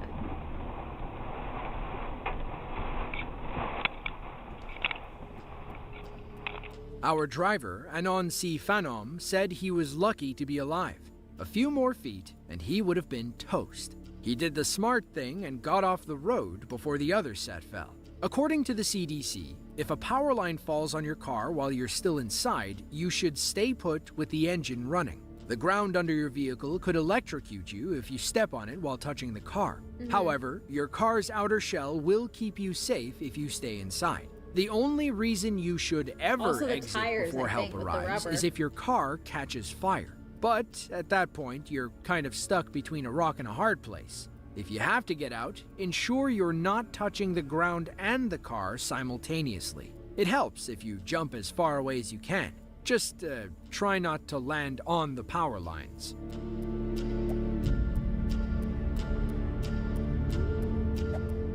Bijie, China is a prefecture-level city in Guizhou province. It's home to about 6.5 million people who recently learned a valuable lesson about black ice. It was January of 2023. Even for a province in southern China, Guizhou can still get pretty cold in winter. On January 16th, it got so cold that a long slick of black ice formed over the Bijie-Weining Expressway.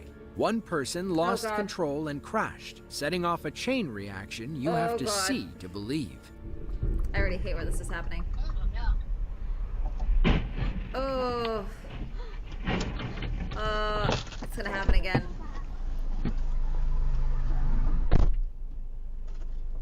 Yeah, get out of the car. Get out, get out, get out, get out. Oh, fuck! Jesus fucking Christ.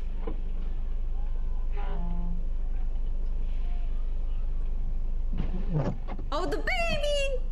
Oh.